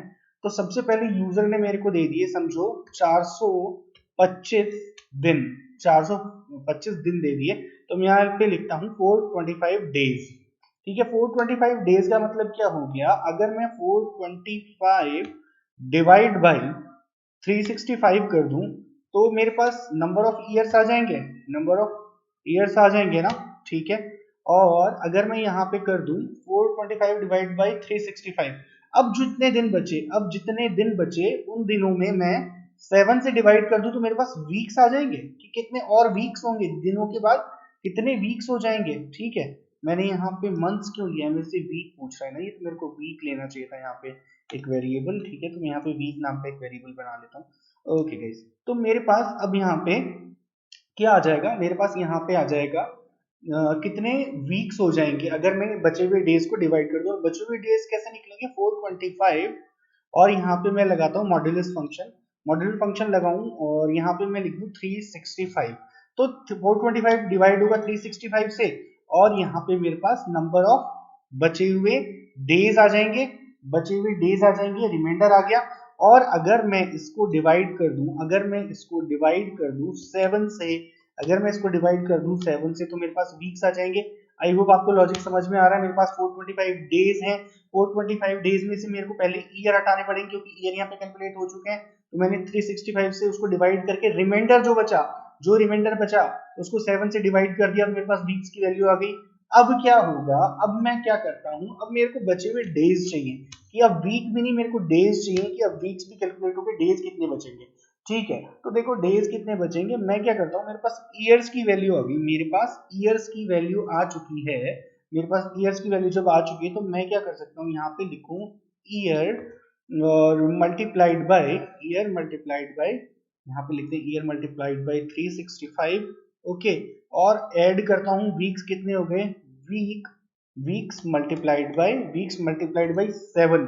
इतने डेज तो मेरे कैलकुलेट हो चुके। अब इन डेज को मैं क्या करूं, अब इन डेज को टोटल जो डेज थे मेरे, टोटल डेज जो थे उनमें से मैं घटा देता हूं। ठीक है, उनमें से मैं घटा देता हूं टोटल डेज में से। ठीक है, टोटल डेज में से यहाँ पे मेरे पास 425 जो है वो टोटल डेज है। ठीक है, आई होप आपको लॉजिक समझ में आ रहा है। टोटल डेज में से मैंने जितने ईयर कैलकुलेट हुए, ईयर इंटू 365 वीक्स इंटू 7, तो ये टोटल डेज में से मैंने ये जो दिन साल में और हफ्ते में चले गए उसको मैंने घटा दिया। तो यहाँ पे मैं एक और वेरिएबल ले लेता हूँ जिसको मैं नाम देता हूँ, इस वाले वेरिएबल को कर देता हूँ मैं टोटल डेज। टोटल डेज मेरे को ये प्रोवाइड करवा रहा है यूजर। ठीक है, यहाँ पे मैं लिख देता हूँ टोटल डेज। ठीक है, और इसको भी मैं सेव करवाता हूँ टोटल डेज नाम के एक वेरिएबल के अंदर। ओके, और यहाँ पे डेज में काउंट कर लूंगा जो बचे हुए दिन होंगे। ठीक है, तो अब देखो यहाँ पे मैं इसको कर देता हूँ कमेंट आउट, और इस लॉजिक का सहारा लेंगे हम लोग हमारे प्रोग्राम को बनाने के लिए। तो सबसे पहले मेरे ईयर्स कितने होंगे, यहाँ पे ईयर्स कितने होंगे, ईयर्स देखो, years is equals to total days divided by 365। इतने ईयर्स मेरे पास हो जाएंगे। ठीक है, अब यहाँ पे मैं इसको सेमीकोलन से टर्मिनेट करता हूँ। फिर मेरे पास वीक्स कितने होंगे, वीक्स होंगे दोस्त, वीक्स कितने होंगे देखो। अब मेरे टोटल डेज से रिमाइंडर निकाल लूं, अगर मैं 365 से डिवाइड करके 365 से इसको डिवाइड कर दूं, रिमाइंडर निकाल लूं, और इसको मैं डिवाइड कर दूं, 7 से, तो भी ये तो मेरे पास दिन आ गए कि टोटल डेज में मैं 365 को डिवाइड करूंगा और जो रिमाइंडर आएगा उतने दिन मेरे पास बच जाएंगे। और इसको मैं डिवाइड कर दूं इन केस 7 से, तो मेरे पास नंबर ऑफ वीक्स आ जाएंगे। आई होप आपको ये चीज समझ में आ रही है। ठीक है, तो नंबर ऑफ वीक्स मेरे पास आ जाएंगे। अब देखो बचे हुए दिन, रिमेनिंग डेज, डेज कितने आ जाएंगे, बाकी के दिन कितने रह जाएंगे। देखो अगर मेरे पास टोटल डेज x हैं, ठीक है, टोटल डेज में से मैं घटा दूं, टोटल डेज में से मैं अगर घटा दूं, क्या घटाऊं मैं, ईयर्स, जितना ईयर निकल गया उसको घटा दूं। ठीक है, ईयर में जितने दिन निकले तो उसको घटा दूं, 365 मल्टीप्लाइड बाय ईयर्स। ठीक है, 365 मल्टीप्लाइड बाय ईयर्स, और यहाँ पे मैं इसको एक ब्रैकेट के अंदर लेता हूँ। ठीक है, और इसमें प्लस कर देता हूँ जितने दिन वीक्स में चले गए। ठीक है, जितने दिन मेरे चले गए वीक्स के अंदर, तो वीक्स के अंदर कितने दिन चले गए मेरे, इसको मैं ऐड कर देता हूँ उन दिनों को, वीक और वीक के अंदर कितने चले गए मेरे, वीक इंटू 7, इतने दिन मेरे वीक्स में चले गए। लॉजिक है सब कुछ, इस प्रोग्राम के अंदर लॉजिक है और कुछ भी नहीं है। ठीक है, तो ये मेरा लॉजिक हो गया प्रोग्राम का। ओके, अब इसको हम लोग करके देखते हैं एग्जीक्यूट की भैया क्या हो रहा है। ठीक है, अब मैं यहाँ पे लिख देता हूँ द नंबर ऑफ, हाँ नहीं यहाँ पे printf लगाना पड़ेगा, ऐसे कैसे लिख दूंगा मैं भी थोड़ा जल्दी में हो रहा हूँ। तो अब मैं यहाँ पे लिख देता हूँ printf, और यहाँ पे लिखूंगा the number of years, the number of years is, the number of years is %d slash n, और यहाँ पे मैं लिख दूंगा, क्या लिखूंगा यहाँ पे, ईयर। ठीक है, ईयर्स लिख दूंगा। ठीक है, यहाँ पे नंबर ऑफ ईयर्स आ जाएगा। फिर इसके बाद मेरे पास, इसको मैं कॉपी कर लेता हूँ कंट्रोल डी से, और नंबर ऑफ वीक्स लिखूंगा मैं यहाँ पे, नंबर ऑफ वीक्स, कितने वीक्स आ जाएंगे यहाँ पे, जस्ट सेकंड, ये क्या आ रहा है मेरे पास, मैंने वीक लिया ना, तो वीक से मैंने डिफाइन कर दिया। ओके ठीक है, मैंने यहाँ पे नंबर ऑफ वीक कितना आ जाएगा मेरे पास, नंबर ऑफ वीक यहाँ पे प्रिंट हो जाएगा। ठीक है, और मेरे पास number of days, number of days कितने आ जाएंगे, यहाँ पे मैं लिख दूंगा डेज, तो ये कैलकुलेट हो जाएगा। Okay very good. ठीक है, तो मैंने यहाँ पे ये प्रोग्राम एक बार बना लिया, एक बार इसको रन करके देखते हैं ये किस तरीके से काम करता है। आई होप कि आपको लॉजिक समझ में आया होगा। रन करते हैं एक बार इसको। देखो मेरे को जैसे ही रन हो रहा है, बोल रहा है enter the number of total days, तो मैं समझो यहाँ पे 567 कोई रैंडम नंबर डाल दे रहा हूँ, 567। Number of years is 1, 28 weeks, और नंबर ऑफ डेज इज 6, 6 दिन, एक साल, 28 हफ्ते, 6 दिन। ये सही है कि नहीं, हम लोग एक बार छोटी वैल्यू डाल के देख लेते हैं। अभी हम लोग यहाँ पे लीप ईयर को नहीं देख रहे, लीप ईयर के चक्कर में मत पड़ जाना कि लीप ईयर का तो आपने बताया ही नहीं, लीप ईयर की बात करके इसको और कॉम्प्लिकेट नहीं करेंगे। एक बार फिर से रन करके देखते हैं, थोड़ी छोटी वैल्यू डालते हैं। समझो मैं यहाँ पे डाल रहा हूँ 373 डेज। 373 डेज का मतलब क्या हो गया, 373 डेज 365 का हो गया एक ईयर। ठीक है, 365 के बाद देखो कितने दिन बचे, 8 दिन बचे, तो 7 दिन का एक वीक हो गया और एक दिन बच गया। वेरी गुड, मेरा प्रोग्राम बिल्कुल 100% सही काम कर रहा है। आई होप आपको उसका लॉजिक समझ में आया होगा। नहीं आया होगा तो मैं आपको एक बार फिर से थोड़ा सा बेसिक लॉजिक समझा देता हूँ। लॉजिक बिल्डिंग बहुत इंपॉर्टेंट है प्रोग्राम बनाने टाइम, नहीं तो दिक्कत आएगी। ठीक है, सबसे पहले मैंने यूजर से ले लिया कि भैया मुझे नंबर दे दो टोटल डेज का, तो टोटल डेज में मैंने उसको सेव करवा दिया। यहाँ पे मेरे पास टोटल डेज में वो नंबर जाके इस वेरिएबल में सेव हो गया। अब मैं बोल रहा हूँ ईयर्स कितने होंगे, टोटल डेज को 365 डेज से डिवाइड कर दो, तो टोटल डेज को 365 डेज से डिवाइड करूंगा तो मेरे पास नंबर ऑफ ईयर्स आ जाएंगे। फिर बाकी बचे हुए दिनों में से मैं वीक निकाल लूंगा, तो बाकी बचे हुए दिन कैसे निकालूंगा, टोटल डेज को डिवाइड कर दूंगा 365 से, तो मेरे पास रिमाइंडर आ जाएगा, बचे हुए दिनों का रिमाइंडर आ जाएगा। रिमाइंडर जो आ जाएगा, रिमाइंडर को मैं 7 से डिवाइड कर दूंगा, 7 से डिवाइड कर दूंगा तो मेरे पास नंबर ऑफ वीक्स आ जाएंगे। अब मेरे पास बचे हुए दिन कितने होंगे, तो मैं टोटल डेज में से साल और वीक घटा लूं। ठीक है, वीक और साल को घटा लूं तो मेरे पास बचे हुए दिन आ जाएंगे। आई होप आपको ये चीज समझ में आ रही होगी, लॉजिक समझ में आया होगा। सो गाइज अब हम लोग चलते हैं हमारे नेक्स्ट क्वेश्चन की तरफ। नेक्स्ट क्वेश्चन को देखते हैं। हमारा नेक्स्ट क्वेश्चन है write C program to find power of any number X exponential Y. ठीक है जी, इसको ले लिया हमने, इसको कर लिया कॉपी, और जल्दी से मैं इस प्रोग्राम को करता हूँ बंद। यहाँ पे एक नई फाइल क्रिएट करता हूँ, इसको नाम देता हूँ question11.c, और यहाँ पे जल्दी से मैं इस क्वेश्चन को कर देता हूँ पेस्ट। पेस्ट करने के बाद ऑल जेड से इसको रैप कर लेता हूँ और कंट्रोल स्लैश से इसको कमेंट आउट कर देता हूँ, लगाता हूँ boiler plate code. Boiler plate code लगाने के बाद मैं इसको सबसे पहले कर देता हूँ बंद। मेरे पास क्वेश्चन आ चुका है, तो मैं अपनी स्क्रीन को कर देता हूँ बड़ा। राइट ऐसे प्रोग्राम को find power of any number x raise to power y। देखो पावर जब निकालते हैं तो मेरे को यहाँ पे एक हेडर फाइल की जरूरत पड़ती है। उस हेडर फाइल का नाम है हैश इंक्लूड, और यहाँ पे मैं एक हेडर फाइल लूंगा। उस हेडर फाइल का नाम देखो क्या है, math.h। इससे मेरे मैथमेटिकल फंक्शंस यहाँ पे ऐड हो जाते हैं। ठीक है, तो मैं यहाँ पे दो वैल्यूज ले रहा हूँ यहाँ पे, या तो मैं ऐसा करता हूँ, ठीक है, इंट की फॉर्म में तीन वैल्यूज लेता हूँ। इंट की फॉर्म में तीन वैल्यूज क्या लेता हूँ, मैं लेता हूँ एक तो बेस। ठीक है, यहाँ पे बेस ले लिया, और बेस ले लिया, बेस के बाद मैं लेता हूँ एक्सपोनेंट। एक्सपोनेंट को लेने के लिए मैं यहाँ पे एक्सपो नाम का एक वेरिएबल बना लेता हूँ, और यहाँ पे लिख देता हूँ पावर। पावर में हम लोग रिजल्ट को सेव करवा लेंगे। ठीक है, या फिर ऐसा करते हैं, मैं इसको रिजल्ट ही ले लेता हूँ, रिजल्ट ले लेता हूँ जिससे आपको इजी हो जाए समझने में। ठीक है, तो मैंने इसको रिजल्ट ले लिया। अब मैं यहाँ पे कहता हूँ कि यहाँ पे अपने यूजर को कहता हूँ कि भैया आप मेरे को दे दो enter the value of base. Base का वैल्यू दे दो। ठीक है, बेस का वैल्यू दे दो दोस्त मुझे। ठीक है, तो यहाँ पे मैंने कह दिया बेस का वैल्यू दो, तो मैं इस बेस के वैल्यू को स्कैन भी करवा लूंगा।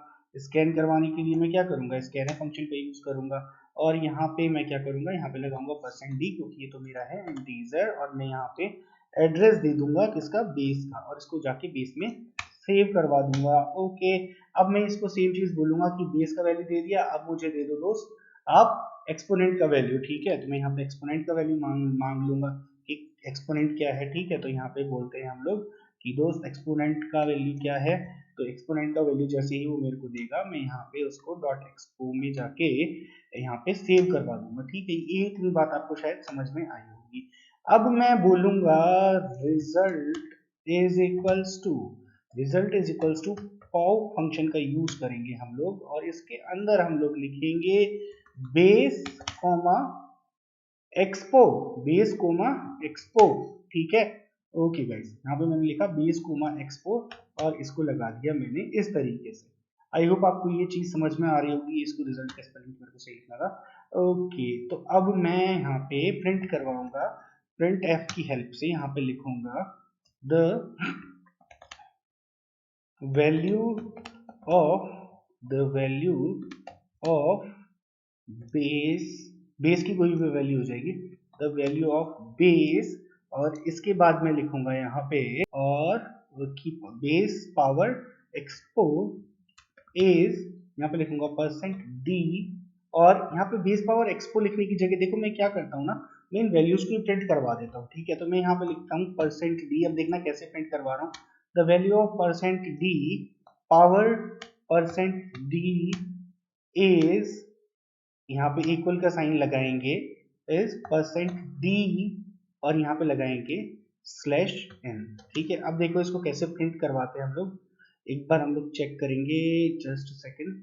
ओके, अब इसके बाहर आते हैं और यहाँ पे देखो पहले परसेंट डी की जगह मेरे को चाहिए बेस और इसके बाद मुझे चाहिए पावर, तो पावर में मैं लिखूंगा एक्सपो और इसके बाद मुझे चाहिए रिजल्ट। ठीक है, यही बात है, बिल्कुल सही है। ठीक है, चलो ये लाइन मैंने कैसे लिखी है, मेरे को पहला percent D, value of percent D power percent D, base power expo, तो बेस पावर एक्सपो यहाँ पे मैंने लिख दिया is equals two percent D, third percent D क्या है, रिजल्ट।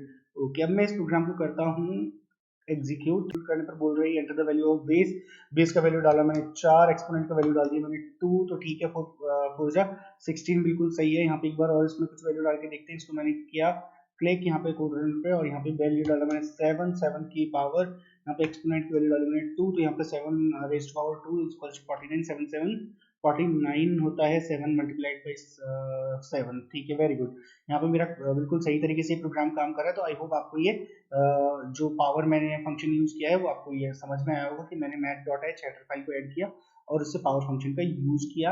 आई होप बड़ा ही इजी कार्यक्रम था ये। अब नेक्स्ट हम लोग प्रोग्राम देखते हैं। देखो, राइट सी प्रोग्राम को enter any number and calculate its square root calculate करना है, तो हमें वापस math.h हेडर फाइल का यूज करना पड़ेगा। इस प्रोग्राम को जल्दी से चल के हम लोग बनाते हैं। हम यहाँ पे सबसे पहले एक फाइल क्रिएट करते हैं। फाइल क्रिएट करने के लिए यहाँ पे लिखते हैं क्वेश्चन 12.c और यहाँ पे मेरी फाइल क्रिएट हो चुकी है। इसको जल्दी से करता हूँ बंद। यहाँ पे क्वेश्चन को कर देता हूँ मैं पेस्ट करने के बाद ऑल्ट जेड से करूंगा रैप, कंट्रोल स्लैश से कर लूंगा इसको कमेंट आउट। यहाँ पे जल्दी से मैं बनाऊंगा मेरी बॉयलर प्लेट कोड।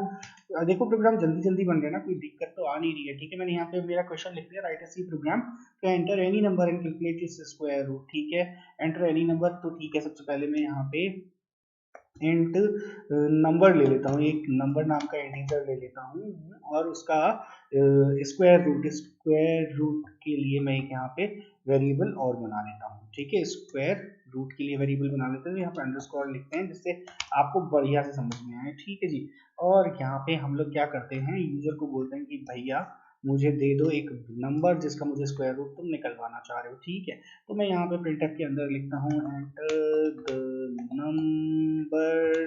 ठीक है, एंटर द नंबर जिसका आप स्क्वायर रूट चाह रहे हो। ठीक है, और यहाँ पे एंटर कर देगा ये नंबर, फिर उसके बाद मैं इसको स्कैन कर लूंगा और जाके नंबर में सेव करवा दूंगा। स्कैनर की हेल्प से मैंने इसको कर लिया स्कैन। यहाँ पे लिखूंगा परसेंट डी और यहाँ पे बाहर आके लिख दूंगा परसेंट नंबर। ठीक है, नंबर में मैं जाके इसको सेव करवा दूंगा, कोई प्रॉब्लम नहीं है इसमें अभी तक। यहाँ पे अब मैं क्या करूंगा, यहाँ पे एक फंक्शन का यूज करूंगा। फंक्शन क्या है, वो मेरी math.h फाइल से आएगा, तो यहाँ पे मैं एक math.h फाइल को ऐड कर लूंगा। यहाँ पे लिखूंगा इंक्लूड लिखूंगा और इसके अंदर मैं घुसेड़ दूंगा math.h। ठीक है, ये सारी फाइल्स 19 हेडर फाइल्स होती है, मैंने आपको बताया था, जिसकी जब जरूरत पड़ेगी हम लोग यूज करेंगे। तो आज दोस्तों हम लोग यूज करें math.h का, क्योंकि आज हमें जरूरत पड़ चुकी है। ठीक है, तो चलो दोस्त, अब हम यहाँ पे लिख लेते हैं प्रिंट एफ। अब यानी प्रिंट एफ से पहले मैं बताऊं तो सही कि स्क्वायर रूट क्या होता है। ओके, तो यहाँ पे स्क्वायर रूट जो है स्क्वायर रूट क्या हो जाएगा, यहाँ पे square root is equals to, यहाँ पे देखो हम एक फंक्शन का यूज करेंगे sqrt SQRT, और यहाँ पे मैं लिख दूंगा इसके अंदर नंबर, नंबर, ठीक है, क्या लिख दूंगा, नंबर। इस नंबर का स्क्वायर रूट दे देना मुझे। SQRT एक फंक्शन है मैथ.h फाइल के अंदर जो कि मुझे डायरेक्टली स्क्वायर रूट दे देता है, ठीक है, क्या दे देता है, स्क्वायर रूट। तो अब मैं यहाँ पे देखो printf के अंदर लिख देता हूँ, printf के अंदर लिख देता हूँ, यहाँ पे लिखेंगे हम लोग the square root of %d, %d is %d, ठीक है, और यहाँ पे लगाते हैं /n। अब मैंने ऐसा क्यों लिखा है, इसको थोड़ा बड़ा करके मैं समझाता हूँ आपको, बड़ा करके हम लोग समझते हैं इसको कि मैंने ऐसा क्यों लिखा है दोस्तों। यहाँ पे /n और इसके अंदर मैं क्या लिखूंगा, पहले मुझे पहले नंबर पे क्या चाहिए, मुझे यहाँ पे पहली नंबर जहाँ पे मैंने % लिखा है वहां पे चाहिए मुझे number, square root of number is square root, है ना, यही चाहिए मुझे। वेरी गुड, आई होप आप मेरे स्टेटमेंट से बातों को समझ रहे होंगे। ठीक है, तो अब जल्दी से इस प्रोग्राम को रन करके देखते हैं कि हमें क्या वैल्यूज प्रोवाइड करवाता है। ठीक है जी, तो ये मेरे जैसे प्रोग्राम को रन किया तो मेरे से बोल रहे हैं enter the number, number enter कर दो। तो मैं यहाँ पे सबसे पहले जानता हूँ 49 आता है 7 का स्क्वायर रूट, तो वही डाल देता हूँ। ठीक है, तो ये कह रहा है square root of 49 is 7। Very good, बहुत सही कैलकुलेट करके दे रहा है ये। अब मैं स्क्रीन क्लियर करता हूँ, एक बार और रन करता हूँ प्रोग्राम को, और यहाँ पे मैं डाल देता हूँ वैल्यू 25। तो ये मेरे को कह रहा है square root of 25 is 5। Very good, एक बार और कर लेते हैं ना, हमारे प्रोग्राम को टेस्ट करते हैं, मजा आ रहा है बहुत ज्यादा। 225 is square root, the square root of 225 is 15। हमारा प्रोग्राम बहुत ही बेहतर काम कर रहा है। आई होप आपको पूरी प्रोग्रामिंग समझ में आ रही होगी, लॉजिक समझ में आ रहा होगा, और जैसे हम लोग हमारे हेडर फाइल्स को और नए फंक्शंस को यूज कर रहे हैं वो हमें समझ में आ रहा होगा। ठीक है, SQRT का यूज किया मैंने यहाँ पे, मैथ.h फाइल से उठा के लाया मैंने उसको इंक्लूड किया है। ठीक है, आई होप आपको ये चीजें समझ में आ रही हैं। ठीक है, तो अब कर लेते हैं इसको वापस से रिसाइज। ठीक है, रिसाइज करने के लिए हम दोनों विंडोज को खिसका लेते हैं, घटा बढ़ा लेते हैं। ठीक है गाइस, तो हमारा ये 12th प्रोग्राम भी बन गया। जल्दी से इसको क्लोज करते हैं, एक यहाँ पे फाइल क्रिएट करते हैं, यहाँ पे लिखते हैं क्वेश्चन, क्वेश्चन, यहाँ पे कुछ गलत किया मैंने, question 13.c। Okay, question 13.c के नाम से मैंने यहाँ पे एक फाइल बना दी, इसको कर दिया मैंने क्रिएट। अब नेक्स्ट हम लोग पढ़ते हैं कि क्या कह रहा है। Write a C program to enter two angles of a triangle and find the third angle. दो एंगल मुझे देगा, थर्ड एंगल मुझे फाइंड आउट करना है। ठीक है, तो मैं जल्दी से इसको कॉपी कर लेता हूँ और ले चलता हूँ मेरे प्रोग्राम के अंदर। ले गया मैं यहाँ पे मेरे प्रोग्राम के अंदर, इसको कंट्रोल V से मैंने इसको कर दिया पेस्ट, और Z से कर दिया रैप, और कंट्रोल / से कर दिया मैंने इसको कमेंट आउट। ये क्या हुआ यहाँ पे, जस्ट अ सेकंड, ये दूसरी लाइन में क्यों आ गया है भाई, इसको मैंने कब बुलाया दूसरी लाइन में। ठीक है, तो कंट्रोल / से मैंने कर दिया इसको कमेंट आउट। यहाँ पे मैं लिखूंगा मेरा बॉयलर प्लेट कोड, और इसको कर लूंगा थोड़ा सा बड़ा जिससे आपको चीजें ज्यादा बड़ी बड़ी दिखें। ओके गाइस, तो अब हम लोग देखना स्टार्ट करते हैं जल्दी से। Write C program to enter two angles of triangle and find the third angle. तो यहाँ पे हम लोग 3 वेरिएबल्स बनाते हैं और उनमें एंगल की वैल्यू लेते हैं। 3 एंगल्स तो ट्रायंगल में तो आप भी समझते हो, और तीनों एंगल्स का सम 180 डिग्री होता है, ये आप भी समझते हो अगर आपने 10th क्लास तक मैथ्स पढ़ा है तो। तीनों एंगल्स का सम 180 डिग्री होता है, शायद आई होप कि आपने 8th क्लास में पढ़ लिया हो, नहीं पढ़ा हो तो 10th में तो पढ़ा ही होगा। इसमें मैं ले लेता हूँ सबसे पहले एक वेरिएबल, जिसको नाम में देता हूँ एंगल 1। ठीक है, एंगल 1। इसी तरीके से मैं क्या करता हूँ, एक वेरिएबल ले लेता हूँ एंगल 2। ओके, एक ही वेरिएबल ले लिया मैंने एंगल 2, एक वेरिएबल ले लिया मैंने एंगल 3, और एक वेरिएबल मैंने ले लिया सम अंडरस्कोर एंगल। ठीक है, ये क्या करेगा, सारे एंगल्स का सम बताएगा मुझे, लेकिन मैं इसको बताऊंगा कि तुझे बताना है तब ये बताएगा, पहले से खुद से कुछ नहीं बताएगा। ये बस एक वेरिएबल का नाम डिसाइड किया है मैंने यहाँ पे, मैं कुछ भी करवा सकता हूँ इससे। ठीक है, तो मैं यहाँ पे बोलूंगा कि 2 एंगल्स तो मेरे को दे रहा है, 2 एंगल्स तो मुझे दे रहा है, और तीसरे एंगल का मुझे हमेशा सम पता करना है। तो देखो सम एंगल हमेशा मेरे को इसको बता देता हूँ कि ये तो ट्राइंगल में हमेशा 180 डिग्री रहने वाला है ना, तो मैं इसको बता देता हूँ कि sum angle would be 180 ever. ठीक है, यहाँ पे मैंने इसको डिक्लेयर कर दिया। ठीक है, अब मैं इसको कह रहा हूँ enter the value of first angle. ठीक है, ये मैंने इसको कह दिया। गाइस आप प्रोग्राम बनाओ मेरे साथ, लिटरली आपको बहुत मजा आने वाला है। आप, मैं बोले जा रहा हूँ आप देखे जा रहे हो, इसमें मजेदारी वाली बात नहीं है, आपको खुद को बनाना है मेरे साथ, तभी आपको बहुत ज्यादा मजा आने वाला है। ठीक है, अब यहाँ पे हम लोग ले रहे हैं स्कैनर। स्कैनर के अंदर हम लोग लिखते हैं %d, बाहर आते हैं यहाँ पे लिखते हैं m%, एंगल 1 में मैं इसकी वैल्यू को करवाता हूँ सेव। और देखो दोस्तों, अब हम इसी लाइन को कर देते हैं कॉपी, क्योंकि अब मुझे लेनी है यूजर से एंगल 2 की वैल्यू। एंगल 2 की वैल्यू अब मैं यहाँ पे लिख देता हूँ सेकंड एंगल दे दो मुझे, ठीक है, सेकंड एंगल दे दो मुझे, और मैं यहाँ पे कर देता हूँ एंगल 2, ठीक है। अब मैं क्या लिखता हूँ यहाँ पे formula angle angle angle 3 is equals to sum angle minus, यहाँ पे मैं लिखता हूँ एंगल 1 प्लस एंगल 2। क्या मैं ये सही बोल रहा हूँ? क्या मैं ये सही बोल रहा हूँ? सोचिए सोचिए एक बार, एंगल 3 क्या होगा? सम एंगल कितना है? 180 degree minus angle 1 plus angle 2। आई होप आपको समझ में आ रहा होगा, नॉर्मल मैथमेटिक्स से कुछ भी नहीं है ज्यादा, ठीक है। तो अब मैं यहाँ पे प्रिंट एफ फंक्शन का यूज करता हूँ और यहाँ पे प्रिंट करवा देता हूँ मेरा answer, the value of third angle is %d/n, और बाहर आता हूँ इससे और लिखता हूँ एंगल 3 इसकी वैल्यू प्रिंट करवा दूं, बस दैट्स इट। और क्या करना है मुझे? बहुत ही सिंपल सी चीज थी, मैंने कर दी, है ना। बड़ी बढ़िया सा प्रोग्राम बन गया हमारा। रन करवा के देखते हैं बढ़िया बना या नहीं बना। ओके गाइस, तो यहाँ पे देखो मेरे को ये क्या कह रहा है भाई, मैंने क्या कर दिया ऐसा जो तू एरर बता रहा है मुझे? क्या गलती की है मैंने? क्या गलती की है? फिर से रन करते हैं, हमारी एरर को देखते हैं क्या समस्या खड़ी हुई यहाँ पे।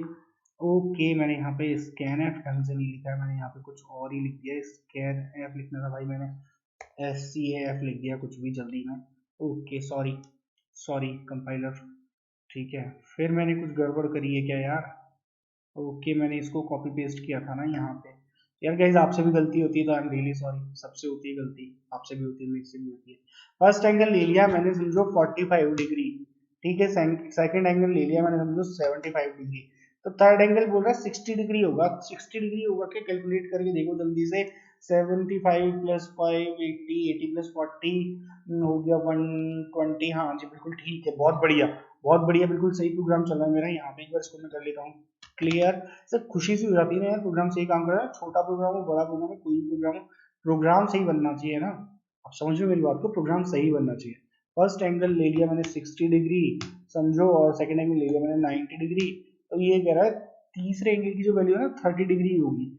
बहुत बढ़िया, टोटल 180 रह रहा है मेरा। बहुत ही सही प्रोग्राम बना है मेरा, कोई दिक्कत नहीं है। आई होप आप सबका भी ऐसे ही प्रोग्राम बना होगा, ठीक है। अब देखो जल्दी से चलते हैं हम लोग क्वेश्चन नंबर 14 की तरफ। क्वेश्चन नंबर 14 की अगर write program to enter base and height of a triangle and find its area, ठीक है। देखो मैथ्स का सवाल है, ये हमसे यहाँ पे प्रोग्रामिंग में क्यों पूछ रहा है? ओके गाइस, तो चलो जल्दी से इसको सॉल्व कर लेते हैं। सॉल्व करने के लिए यहाँ पे एक नई फाइल क्रिएट करते हैं, उसको नाम दे देते हैं क्वेश्चन 14.c। क्वेश्चन 14.c मैंने लिखा है यहाँ पे। क्वेश्चन को कर दिया मैंने यहाँ पे पेस्ट, ऑल्ट Z से कर दिया रैप, कंट्रोल स्लैश से कर दिया इसको कमेंट आउट। यहाँ पे लगा लिया मैंने मेरा बॉयलर प्लेट कोड लगाने के बाद गाइस जल्दी से मैं क्या करूंगा, यहाँ पे मेरे को कह रहा है कि एक सी प्रोग्राम लिख दो जिसमें बेस और हाइट दे रखी हो और ट्रायंगल का एरिया पता करना है। तो भाई सबसे पहले तो मैं क्या करूंगा, यहाँ पे वेरिएबल्स बना लेता हूँ, इंटीजर वेरिएबल्स बना लेता हूँ, और यहाँ पे इंटीजर वेरिएबल्स को नाम देता हूँ बेस। एक बेस हो गया, एक मेरा हाइट हो गया, और एक मेरा हो गया एरिया। इसमें तो सब कहानी खुद ही बता रखी है कि ये दे रखा है और ये निकालना है। तो ठीक है, अभी मैं निकाल लूंगा। मैं यहाँ पे बोलता हूँ कि प्रिंट है। आप अपने दिमाग में लॉजिक सोचते जाओ ना साथ के साथ कि आप क्या लॉजिक लगा रहे हैं। सबसे पहले हम लोग यूजर को बोल देते हैं enter the value of base, enter the value of base, है ना। और फिर मैं यूजर को बोल देता हूँ स्कैनफ की हेल्प से यहाँ पे कि %d चेक कर लो इंटीजर है क्या, और फिर इसको ले जाओ बाबू और जाके कहाँ सेव करवा दो, बेस में सेव करवा दो, ठीक है। और यहाँ पे लगा दो सेमीकोलन, और यही सेम लाइन कॉपी कर लेते हैं, हम ज्यादा मेहनत नहीं करने वाले हैं। अब यहाँ पे बेस की जगह अब तुम क्या रख दो, यहाँ पे लिख दो हाइट, ठीक है। यहाँ पे लिख दो हाइट, लिख दो, ठीक है। और इसको ले जाके सेव करवा दो हाइट के अंदर, ठीक है। यहाँ पे इसको ले जाके सेव करवाओ हाइट में, बहुत ही बढ़िया चीज हो गई। हाइट में इसने सेव करवा दिया। अब मेरे पास एरिया का फॉर्मूला है, मैं जानता हूँ मैंने मैथ्स पढ़ी है। अगर आपने नहीं पढ़ी है तो मैं आपको बता दूंगा। एरिया का फॉर्मूला होता है 1/2 इंटू बेस इनटू हाइट, ठीक है, into height.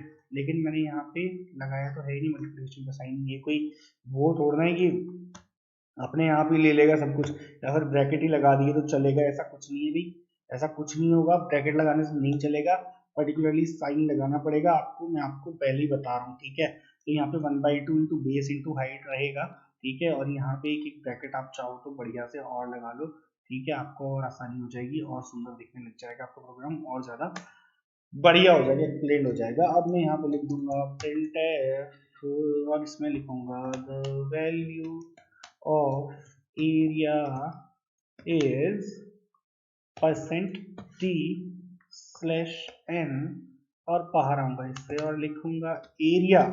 I hope guys आपको मजा आ रहा होगा यार, आपको बहुत कुछ सीखने को मिल गया है। आज आपने सारे बेसिक्स यहाँ पे अपने अप्लाई कर लिए, मैं बैठ के आपके साथ यहाँ पे प्रोग्रामिंग कर रहा हूँ, तो आप भी मेरे साथ कर रहे होंगे, मेरे को लग रहा है आपको हर एक कॉन्सेप्ट समझ में आ रहा है, पूरा सोर्स कोड, पूरी क्वेश्चंस आपको सब मिल जाएंगे अभी, और आप बिल्कुल इनके साथ बैठ के प्रैक्टिस करोगे, मजा आ जाएगा एकदम, ठीक है। इस प्रोग्राम को रन करके देखते हैं दोस्तों कि ये प्रोग्राम मुझे क्या दे रहा है, ठीक है। चलो जल्दी से इसको रन कर लेते हैं, तो ये मुझे क्या दे रहा है, फिर मैंने कुछ गड़बड़ करी है, मैं बार बार स्कैनएफ में कुछ ना कुछ लिखना तो भूल ही जाता हूँ, ठीक है।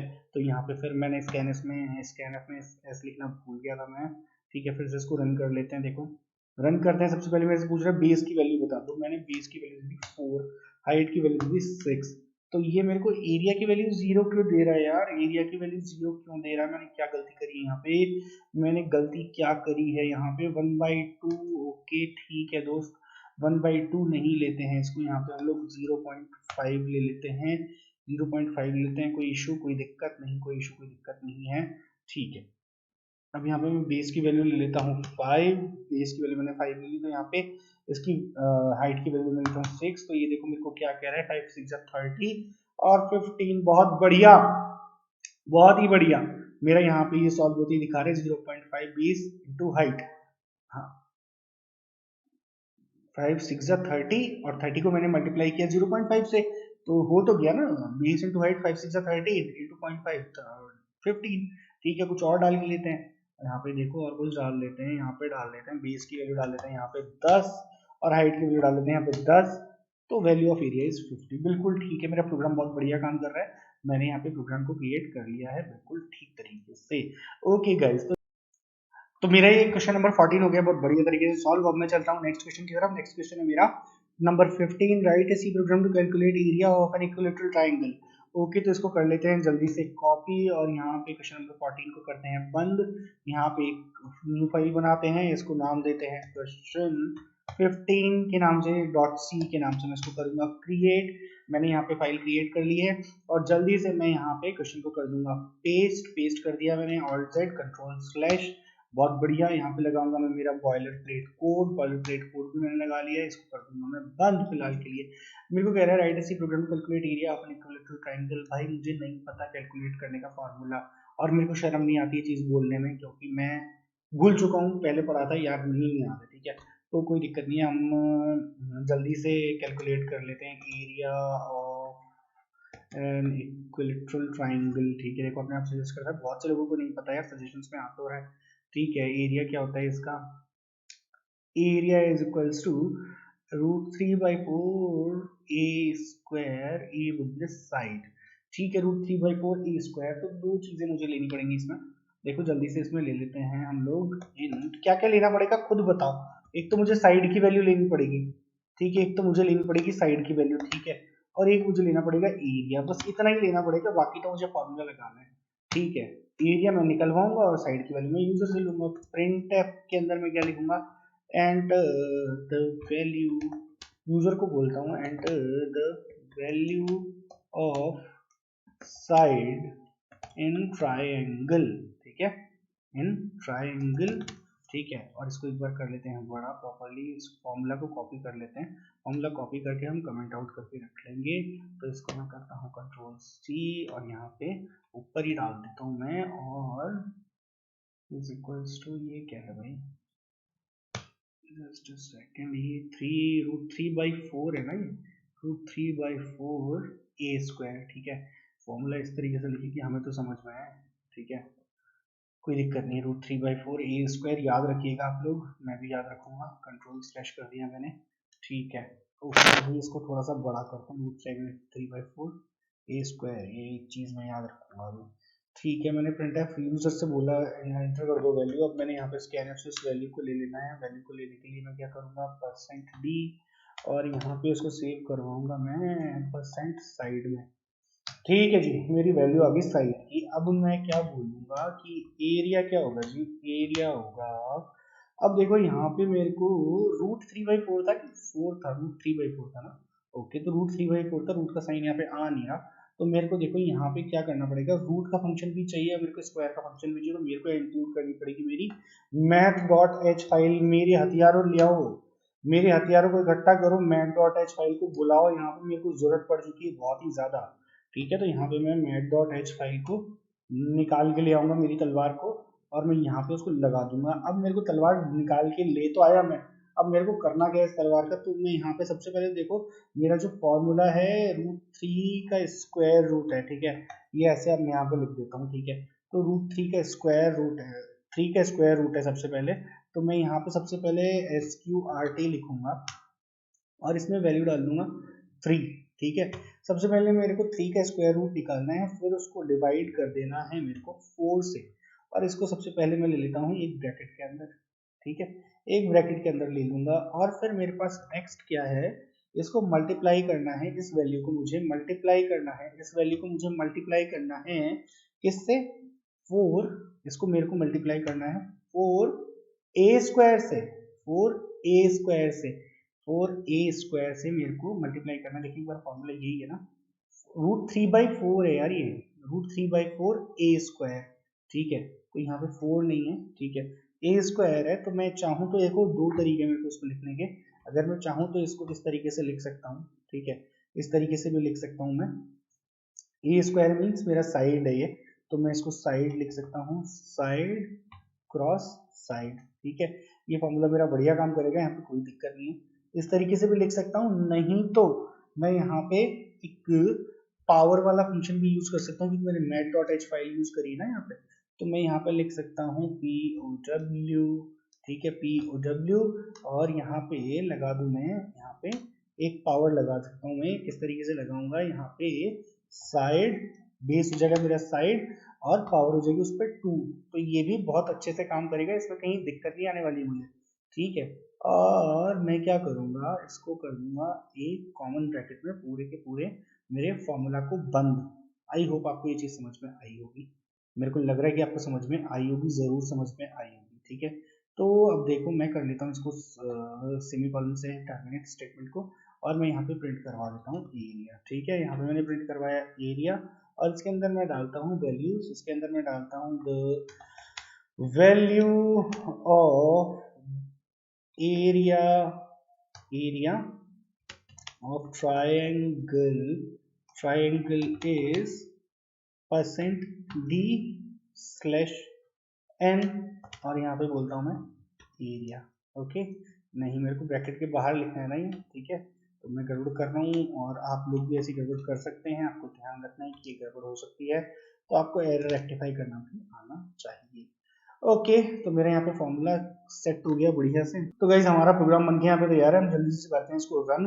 रन करने के लिए देखो, जैसे ही मैंने इस प्रोग्राम को कर दिया रन, तो ये मेरे को बोल रहा है enter the value of side in triangle, मैंने डाल दी, समझो साइड की वैल्यू 6, तो मेरे को दे रहा है ये ट्राइंगल का एरिया 15, ये फॉर्मूला यूज करके ये मेरा ट्राइंगल का एरिया 15 दे रहा है। आई होप आपको ये पूरा, जैसे भी मैंने math.h फाइल का यूज किया है, फिर ये यहाँ पे मैंने पर्टिकुलरली फॉर्मूला लिखा है, कैसे SQRT का यूज किया है, कैसे मैंने पाव का यूज किया है पावर के लिए, ये सब आपको समझ में आया होगा। देखो पाव के अंदर पहले बेस होता है, बेस होता है, फिर सेकंड जो पोजीशन पे होता है वो एक्सपोनेंट होता है, ठीक है। SQRT में जिस भी आप कंपोनेंट का, आर्गुमेंट का आप स्क्वायर रूट निकालना चाहते हैं, उस वैल्यू को रख देते हैं। बड़ा सिंपल सा है यार, आपको बिल्कुल सिंपल फंक्शंस मैथ्स की यूज करके मैं सारे के सारे प्रोग्राम्स को बता रहा हूँ, ठीक है। तो आई होप आपको ये सब चीजें समझ में आ रही होंगी। तो हम इसको करते हैं बंद, इसका हो गया काम खत्म, ठीक है। तो नेक्स्ट हम लोग चलते हैं, हमने 15 नंबर क्वेश्चन तक कर लिया है। अब मैं कर रहा हूँ write a C program to enter marks of 5 subject, 5 subject के मार्क्स एंटर करने हैं, and calculate total average and percentage, total average and percentage मेरे को कैलकुलेट करनी है, टोटल एवरेज एंड परसेंटेज, तो ठीक है मैं कर लूंगा, कोई दिक्कत नहीं है। सबसे पहले मैं क्वेश्चन नंबर 15 को बंद करता हूँ, यहाँ टर्मिनल को बंद करता हूँ, यहाँ पे एक फाइल क्रिएट करता हूँ जल्दी से जाके, क्वेश्चन नंबर 16.c, ठीक है, क्वेश्चन नंबर 16.c के नाम से मैंने यहाँ पे बना ली फाइल, यहाँ पे मैं कर दूंगा पेस्ट मेरे क्वेश्चन को, ऑल्ट जेड करूंगा, कंट्रोल स्लैश करूंगा, और ये लाइन मेरे पास अलग से क्यों आ रही है ये मुझे नहीं पता, ठीक है, तो मैंने इसको कर दिया कमेंट आउट। अब मैं यहाँ पे लगा लूंगा मेरा boiler plate code, boiler plate code लगाने के बाद करूंगा इसको बंद। बंद करने के बाद दोस्तों क्या होगा, बंद करने के बाद क्या होगा, यहाँ पे देखो बंद करने के बाद हम लोग जल्दी से, मेरे को क्या कह रहा है ये कि 5 सब्जेक्ट तो मार्क्स पहले एंटर करवाओ, फिर उनका टोटल काउंट फाइंड आउट करो, एवरेज फाइंड आउट करो, और फिर परसेंटेज फाइंड आउट करो। बड़े लंबे प्रोसीजर के बारे में बातें करता है तो इसको मैं छोटा कर लेता हूँ। तो देखो मेरे पास 5 सब्जेक्ट आ गए, समझो मेरे पास फिजिक्स आ गया, मैथ आ गया, ठीक है, फिजिक्स आ गया दोस्तों, फिर इसके बाद मेरे पास आ गया मैथ, मैथ मेरे को बहुत ही अच्छा सब्जेक्ट लगता है, मैथ आ गया, फिर मेरे पास समझो केमिस्ट्री आ गया, फिर मेरे पास बायो आ गया, फिर मेरे पास एक सब्जेक्ट आ गया हिंदी, ठीक है, जो कि हमारी बोलने की भाषा है। फिजिक्स आ गया, मैथ, केमिस्ट्री, बायो, हिंदी आ गया, फिर मेरे पास टोटल मार्क्स आ गए, टोटल मार्क्स भी निकाल लेना मेरे को, तो टोटल मार्क्स नाम से एक वेरिएबल आ गया, फिर मेरे पास एवरेज के नाम से एक वेरिएबल आ जाना चाहिए, ठीक है, तो इसको मैं एवीजी मार्क्स लिख देता हूँ, आई होप आपको समझ में आएगा।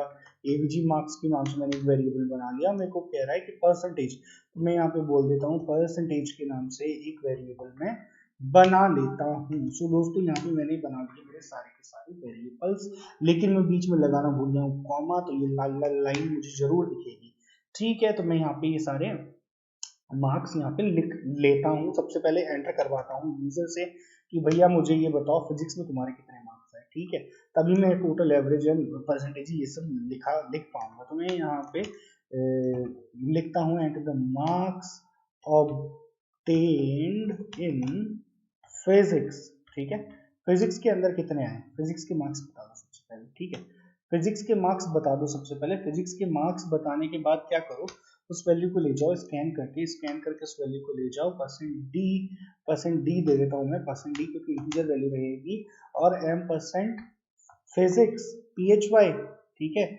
और मैं बाहर आके कर देता हूँ इसको सेमीकोलन से टर्मिनेट, यहाँ पे भी एक बार टर्मिनेट कर देता हूँ। इसी तरीके से मैं क्या करूंगा दोस्तों, मेरे 5 सब्जेक्ट्स के मार्क्स यहाँ पे उठा लूंगा, ठीक है। अब मेरे को सबसे पहले क्या करना है, मेरे को चाहिए मेरे मार्क्स, अब फिजिक्स के बाद आता है मेरा केमिस्ट्री, ठीक है, तो केमिस्ट्री में कितने मार्क्स आए वो बता दो, ठीक है, फिर इसके बाद आता है मेरा मैथ, ठीक है, मैथ के मार्क्स बता दो, ठीक है, मैथ के मार्क्स बता दो, फिर उसके बाद बता दो मुझे बायोलॉजी के मार्क्स, ठीक है, बायोलॉजी के मार्क्स बता दो, ठीक है, बायोलॉजी के मार्क्स बता देगा बंदा तो फिर मैं बोलूँगा मुझे हिंदी के मार्क्स बता दो, ठीक है, हिंदी के मार्क्स बता दो, तो मेरे को यहाँ पे सब कुछ यहाँ पे भी चेंज करना पड़ेगा कि हिंदी के मार्क्स जाके हिंदी में सेव हो, बायोलॉजी में जाके नहीं सेव हो जाए, ठीक है, तो मैं यहाँ पे अब मेरे यहाँ पे बायो लिखूंगा, ठीक है, और यहाँ पे सबसे पहले फिजिक्स की जगह मेरे को केमिस्ट्री के मार्क्स चाहिए, तो मैं यहाँ पे लिखूंगा केमिस्ट्री, ठीक है, कैम के नाम से मैंने वेरिएबल बनाया है, यहाँ पे मैंने बनाया है मैथ, तो मैथ के नाम से मैंने यहाँ पे वेरिएबल बनाया है, गुड, ओके गाइस, ये बढ़िया हो गया, मैंने सारे वैल्यूज ले ली यूजर से। अब मैं यहाँ पे लिखता हूँ टोटल, टोटल क्या होगा, टोटल क्या होगा, बहुत ही सिंपल है, सारे मार्क्स ऐड कर दो, तो मैं क्या बोलूंगा फिजिक्स प्लस केमिस्ट्री, ठीक है, केमिस्ट्री कर दो, फिजिक्स प्लस केमिस्ट्री कर दो, ठीक है, प्लस कर दो आप बायो कर दो, ठीक है, बायो कर दो, फिर आप प्लस कर दो, इसमें प्लस कर दो आप मैथ प्लस कर दो, ठीक है, मैथ आपने जब प्लस कर ली, मैथ आपने जब प्लस कर ली तो फिर आप ऐसा करना इसमें हिंदी प्लस कर देना, दैट्स इट, कोई बहादुरी नहीं करनी है, ठीक है, टोटल नहीं है मेरे यहाँ पे, टोटल मार्क्स के नाम से यहाँ पे मेरे पास वेरिएबल है, आप कुछ भी नहीं लिख सकते, जो यहाँ पे आपने वेरिएबल नहीं है उनका ही नाम लिखोगे।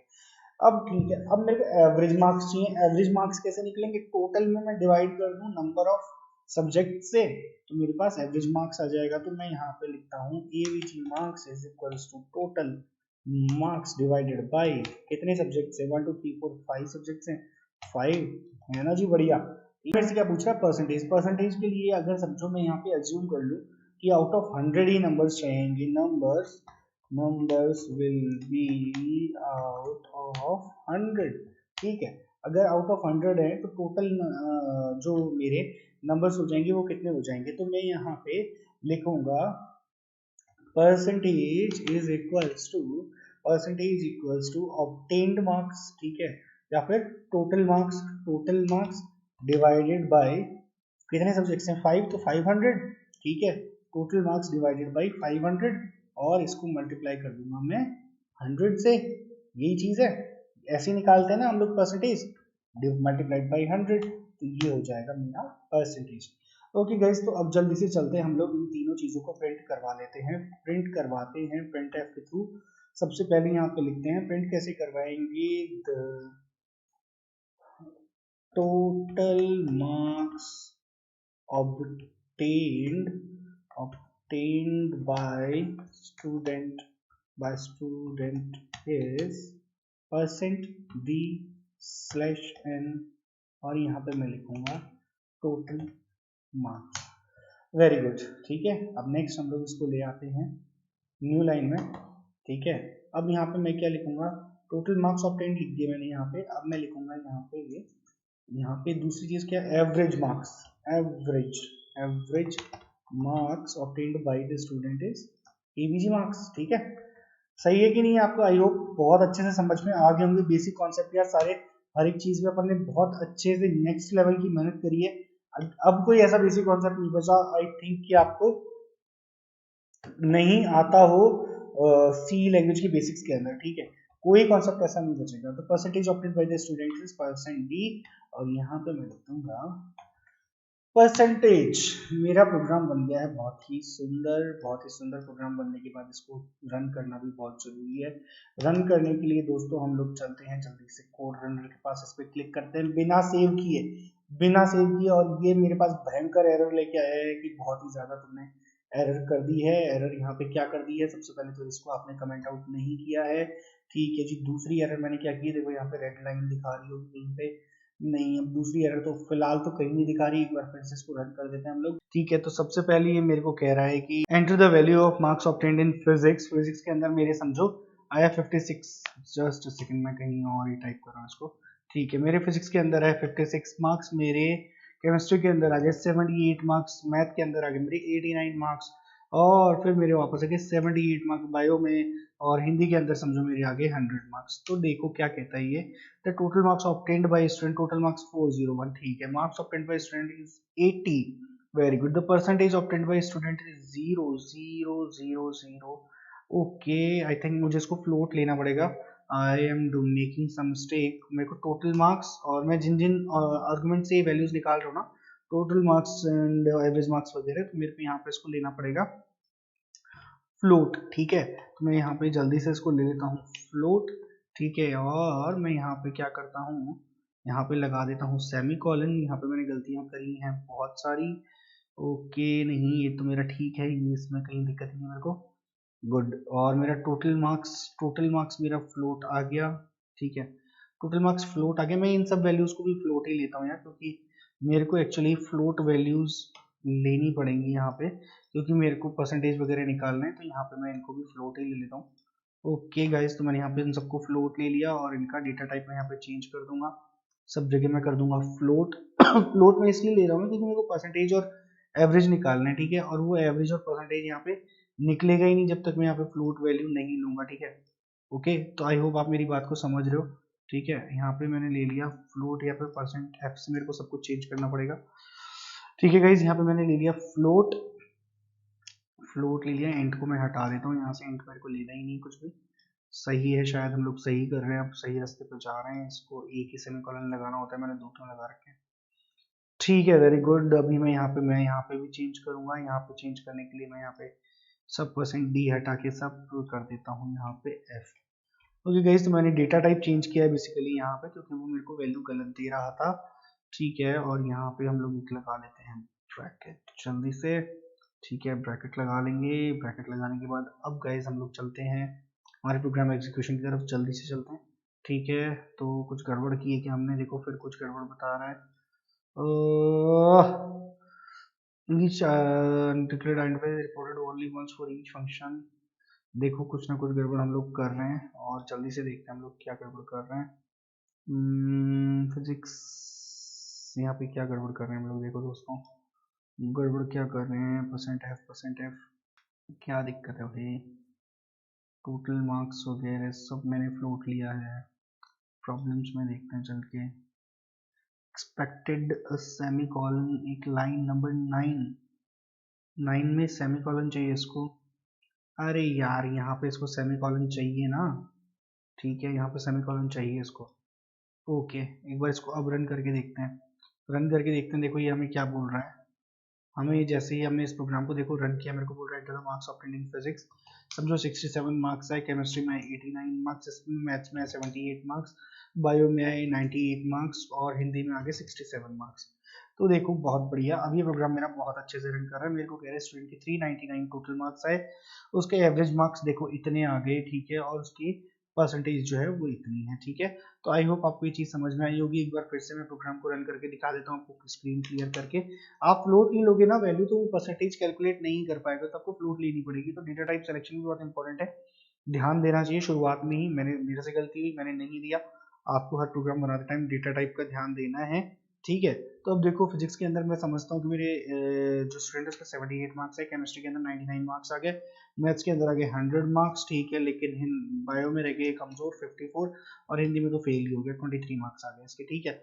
तो देखो इसके टोटल मार्क्स कितने आ गए 354, इसके एवरेज मार्क्स कितने आ गए 70 पॉइंट इतना, कुछ परसेंटेज में 8003, और इसके परसेंटेज ऑफ 10 कितनी है 78.10, 70.10, ठीक है। तो आई होप आपको ये समझ में आएगा। टर्मिनल क्लोज करते हैं, वापस से अपनी इस विंडो को करते हैं छोटा, नेक्स्ट क्वेश्चन की तरफ आगे बढ़ते हैं एक बार। तो गाइज हम लोग आ गए हैं क्वेश्चन नंबर 17 पे। क्वेश्चन नंबर 17 को पढ़ते हैं एक बार। Write a C program to enter PTR and calculate simple interest. Principal, time and rate हमको यूजर से लेना है, और सिंपल इंटरेस्ट काउंट करना है, कैलकुलेट करना है। तो जल्दी से मैं आ जाता हूँ मेरे VS कोड एडिटर में, यहाँ पे एक फाइल बनाता हूँ और इसको मैं नाम दे देता हूँ क्वेश्चन 17.c। क्वेश्चन 17.c के नाम से मैं इस फाइल को बना देता हूँ। यहाँ पे क्वेश्चन 16 की फाइल को हम लोग कर देते हैं क्लोज। यहाँ पे मैं करता हूँ क्वेश्चन को पेस्ट और ऑल्ट से रैप कर लेता हूँ और कंट्रोल स्लैश से कमेंट आउट कर देता हूँ। यहाँ पे लगाता हूँ मेरा बॉयलरप्लेट कोड। बॉयलरप्लेट कोड लगाने के बाद मैं कर लेता हूँ इसको जल्दी से बंद और स्क्रीन को कर लेता हूँ थोड़ा सा बड़ा, जिससे आपको प्रॉपरली समझ में आए कि हम लोग करना क्या चाह रहे हैं। यहाँ पे देखो मुझे ये बोल रहा है कि सबसे पहले आप ऐसा करो, प्रिंसिपल, टाइम और रेट का वैल्यू यूजर से ले लो।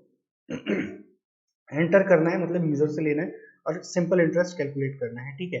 तो मैं यहाँ पे कुछ इंटीजर वेरिएबल ले लेता हूँ, या फिर मैं फ्लोट वेरिएबल ले लेता हूँ, क्योंकि मेरे पास जो वैल्यू है टाइम की कुछ 1.5 साल भी हो सकती है, 2 साल की जगह 1.5 साल भी हो सकती है, और रेट ऑफ इंटरेस्ट वेरी कर सकता है 1.5, 2.5, 3.5 कुछ भी हो सकता है। तो मैं यहाँ पे प्रिंसिपल के लिए P ले लेता हूँ, टाइम के लिए T ले लेता हूँ, रेट के लिए R ले लेता हूँ, और सिंपल इंटरेस्ट के लिए मैं यहाँ पे SI ले लेता हूँ, ठीक है। अब मैं यहाँ पे यूजर को बोलता हूँ printf लिख के, यूजर से कहता हूँ कि enter the value of principal, ठीक है, enter the value of principal. और यहाँ पे मैंने बोला enter the value of principal, और इसके बाद मैं क्या करता हूँ यहाँ पे लगाता हूँ सेमी कॉलन और स्कैन कर लेता हूँ। स्कैन ऐप की हेल्प से मैं इसको यहाँ पे स्कैन कर लेता हूँ, %f लगाऊंगा क्योंकि मैंने फ्लोट लिया है, और यहाँ पे मैं लिख दूंगा % एड्रेस ऑफ, कहाँ क्या किसका एड्रेस लिखना है मेरे को, P का, ठीक है। एड्रेस ऑफ P पे मैं इसको सेव करवा दूंगा, लगा दूंगा सेमी कॉलन। ओके गाइस, तो मैंने यहाँ पे सेमी कॉलन नहीं लगाया, इस वजह से नेक्स्ट लाइन में एरर दिखा रहा था, ये देखो रेड लाइन दिखा रहा था, हट गई अभी। ओके अब मैं इस लाइन को करता हूँ दोनों लाइंस को नीचे कॉपी कंट्रोल D की हेल्प से, और मैं यूजर से ले लेता हूँ अब यहाँ पे रेट का इनपुट और टाइम का इनपुट, ठीक है। यहाँ पे रेट और टाइम का इनपुट ले लेता हूँ, यहाँ पे लिख देता हूँ रेट, वैल्यू ऑफ रेट यहाँ पे मुझे दे दो, और यहाँ पे मुझे दे दो आप वैल्यू ऑफ टाइम, ओके। अब मैं यहाँ पे ये लिख चुका हूँ, अब मैं यहाँ पे फॉर्मूला दूंगा कि मेरा फॉर्मूला क्या है सिंपल इंटरेस्ट का। Simple interest is equals to, आप सबको पता होगा सिंपल इंटरेस्ट का फॉर्मूला, अगर इनकेस नहीं पता तो गूगल कर लेंगे, कोई शर्म वाली बात नहीं है। यहाँ पे मैं गूगल करने की मेरे को जरूरत नहीं है क्योंकि मेरे को याद है। अगर आपको याद नहीं है कोई फॉर्मूला तो आप आराम से गूगल करिए, ठीक है। P cross T cross R, ठीक है, ये मेरे वेरिएबल्स हो गए, मतलब principal into time into rate divided by 100, ठीक है, ये मेरा फॉर्मूला होता है सिंपली सिंपल इंटरेस्ट का, ठीक है। और मैं यहाँ पे प्रिंट करवा दूंगा, यहाँ पे मैं क्या प्रिंट करवाऊंगा, the value of simple interest is percent F ही है, ठीक है। और यहाँ पे एक स्लैश एन लगा लेते हैं जिससे नेक्स्ट लाइन कैरेक्टर आ जाए मेरा, और यहाँ पे मैं लिख दूंगा एस आई प्रिंट करवाना है मेरे को परसेंट एफ की जगह। बहुत ही सिंपल सी चीज है। अब देखो हम लोग चलते हैं जल्दी से इस प्रोग्राम को रन करवा के देखते हैं किस तरीके से काम करता है, ठीक है। तो देखो मेरे को बोल रहा है enter the value of principal, मैंने समझो यहाँ पे 5,000 रुपए डाल दिए, और रेट मैं बोलता हूँ 5.5% का रेट है, और मैं यहाँ पे टाइम बोल देता हूँ, टाइम है मेरे पास 1.5 ईयर्स का, ठीक है, 1.5 टाइम है मेरे पास। तो ये मेरे को बोल रहा है सिंपल इंटरेस्ट हो जाएगा आपका 412.50 रुपए, ये आपका सिंपल इंटरेस्ट हो जाएगा, ठीक है गाइज। तो मैंने यहाँ पे प्रिंसिपल की रेट की और टाइम की वैल्यू डाली, फॉर्मूला डाला, फॉर्मूला से मैंने यहाँ पे इस जो मेरा सिंपल इंटरेस्ट बनेगा उसको मैंने प्रिंट करवा दिया। आई होप आपको क्वेश्चन समझ में आया होगा, ठीक है। आप भी बना के देखिए साथ में, तो आपको बहुत आसान चीजें लगेंगी ये सब। सो गाइज हम लोग ने कर लिया क्वेश्चन नंबर 17 और हम लोग आ गए क्वेश्चन नंबर 18 की तरफ। क्वेश्चन नंबर 18 देखो हमको क्या कह रहा है। क्वेश्चन नंबर 18 को पढ़ते हैं। Write a C program to enter PTR and calculate compound interest. PTR principal time and rate डालना है और कंपाउंड इंटरेस्ट कैलकुलेट करना है। इसको कॉपी करते हैं, 17 नंबर क्वेश्चन को करते हैं बंद। यहाँ पे जल्दी से एक फाइल क्रिएट कर लेते हैं, इसको नाम दे देते हैं क्वेश्चन 18.c, और यहाँ पे इस फाइल को क्रिएट कर लेते हैं। यहाँ पे मैं कर देता हूँ क्वेश्चन को paste, Alt Z control slash, यहाँ पे मैं लगाता हूँ मेरा बॉयलर प्लेट कोड लगा लिया, इसको कर देता हूँ मैं बंद। जल्दी से मैंने इसको बंद कर लिया। अब देखो यहाँ पे वही मैं फ्लोट ले लेता हूँ, t,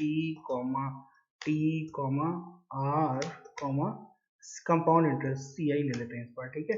कंपाउंड इंटरेस्ट के CI ले लेते हैं। अब मैं यूजर को बोलता हूँ कि यूजर भैया मुझे वैल्यू बताओ आपके प्रिंसिपल की जिसके ऊपर आप कंपाउंड इंटरेस्ट चेक करना चाह रहे हो। तो मैं यूजर को बोलूंगा enter the value of principal, ठीक है, प्रिंसिपल, ठीक है, प्रिंसिपल की वैल्यू यहाँ पे डाल दो, ठीक है, प्रिंसिपल की वैल्यू आप यहाँ पे डाल दो। और फिर मैं यहाँ पे बोलूंगा स्कैन एफ से बोलूंगा कि इस वैल्यू को जाके तुम छोड़ आओ P के घर पे, क्योंकि वही मेरा प्रिंसिपल सेव करता है। प्रिंसिपल P के लिए ही बताया ना मैंने, तो यहाँ पे मैं इसको %T दे दूंगा, तो यहाँ पे %T में ये जाके सेव हो जाएगा।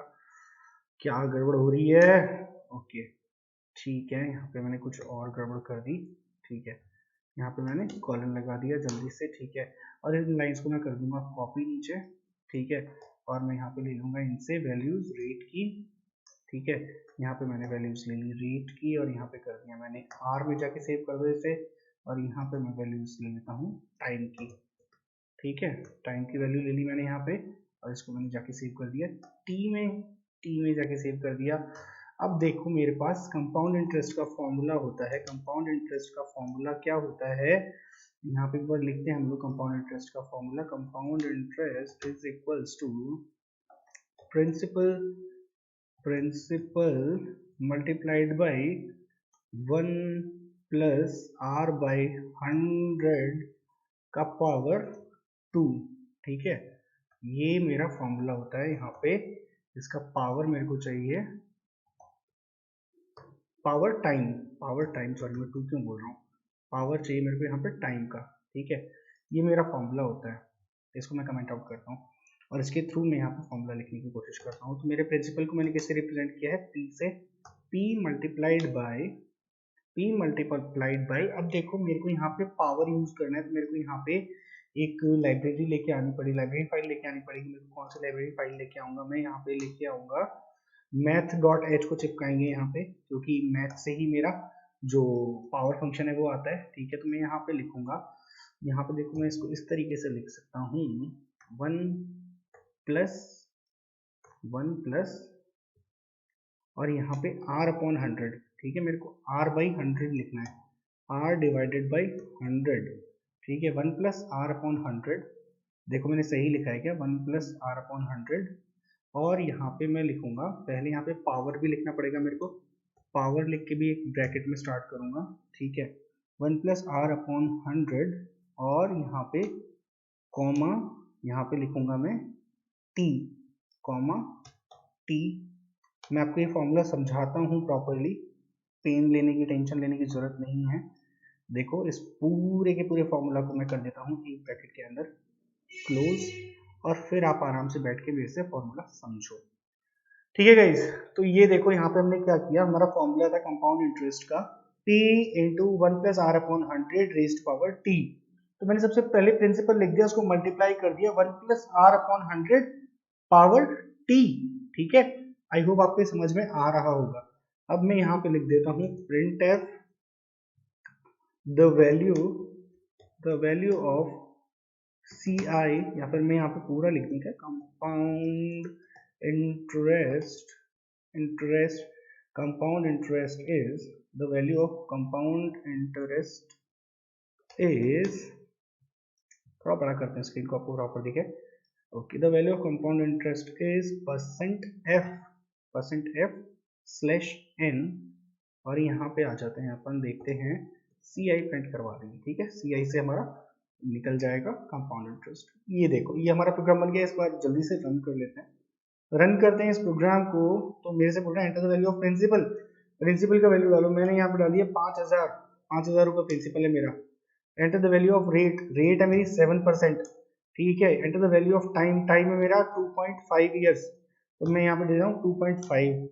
ये मेरे को कह रहा है आपका कंपाउंड इंटरेस्ट जो है ना वो 5921 रुपए हो जाएगा, 5921 रुपए हो जाएगा, और इतने पैसे हो जाएगा। कितना ज्यादा हो रहा है देखो, आप खुद देखो, 7% की रेट से 2.5 साल के लिए 5921 डबल ही हो जाएगा यार ये तो। ठीक है, छोटी वैल्यू पे भी एक बार चलो कैलकुलेट करके देखते हैं कि मेरा प्रोग्राम कुछ गलत तो नहीं बता रहा है मुझे, कहीं मेरा प्रोग्राम कुछ गलत तो नहीं बता रहा है। समझो मेरे पास है 500 रुपए, ठीक है, तो उनके लिए मैं कर लेता हूँ 500 रुपए मेरे पास। ठीक है, मेरे पास है समझो दोस्तों 500 रुपए हैं। ठीक है, 500 रुपए, रेट ऑफ इंटरेस्ट थोड़ी कम रखते हैं, पैसा बहुत ज्यादा बता रहा है, ये साल 1-1.5 साल ही लेते हैं यहाँ पे। ठीक है, तो ये बता रहा है अच्छा 5 कंपाउंड इंटरेस्ट 515 रुपए हो जाएगा यार। The value of compound interest is 515 रुपए। ऐसा नहीं हो सकता यार, हम कुछ फॉर्मूला में गलती कर रहे हैं, शायद मेरा फॉर्मूला गलत है। ठीक है, कंपाउंड इंटरेस्ट का फॉर्मूला एक बार मेरे को चेक करने दो। ठीक है, तो एक बार हम लोग चेक कर लेते हैं कंपाउंड इंटरेस्ट का फॉर्मूला फॉर कंपाउंड इंटरेस्ट। ठीक है, formula for compound interest, formula ये फाइनल अमाउंट है। ठीक है, मुझे फाइनल अमाउंट है, इसमें से प्रिंसिपल घटाना पड़ेगा। मैं गलती कर रहा हूँ ना, मेरे को पता था मैं कुछ गलती कर रहा हूँ। ठीक है, तो मुझे इसमें से प्रिंसिपल घटाना पड़ेगा। ओके, तो ठीक है, गलती सबसे होती है, मुझसे भी हुई है, कोई इशू नहीं। ओके गाइस, तो देखो जल्दी से इसको सही कर लेते हैं। CI is equals to this, और इसको मेरे को ये मेरा टोटल अमाउंट हो गया, इसमें से मुझे घटाना है, इसमें से मुझे किसको घटाना है, प्रिंसिपल को। ठीक है, यहाँ पे मेरे को घटाना है P को। ठीक है, P को घटाना है, प्रिंसिपल को घटाना है, तो मेरा इंटरेस्ट आएगा। ठीक है, ओके गाइस, हम लोग गलती कर रहे थे, मैंने आपको बता दिया है, गलती सबसे होती है, आपसे भी होगी। आप जब प्रोग्रामिंग करोगे तो आपसे भी गलती होगी। ठीक है, अब हम इसको कैलकुलेट करते हैं। अभी हमें सही वैल्यू देना चाहिए। ठीक है, अब मुझसे पूछा प्रिंसिपल का वैल्यू, अब मैं देता हूँ 5000 रुपये।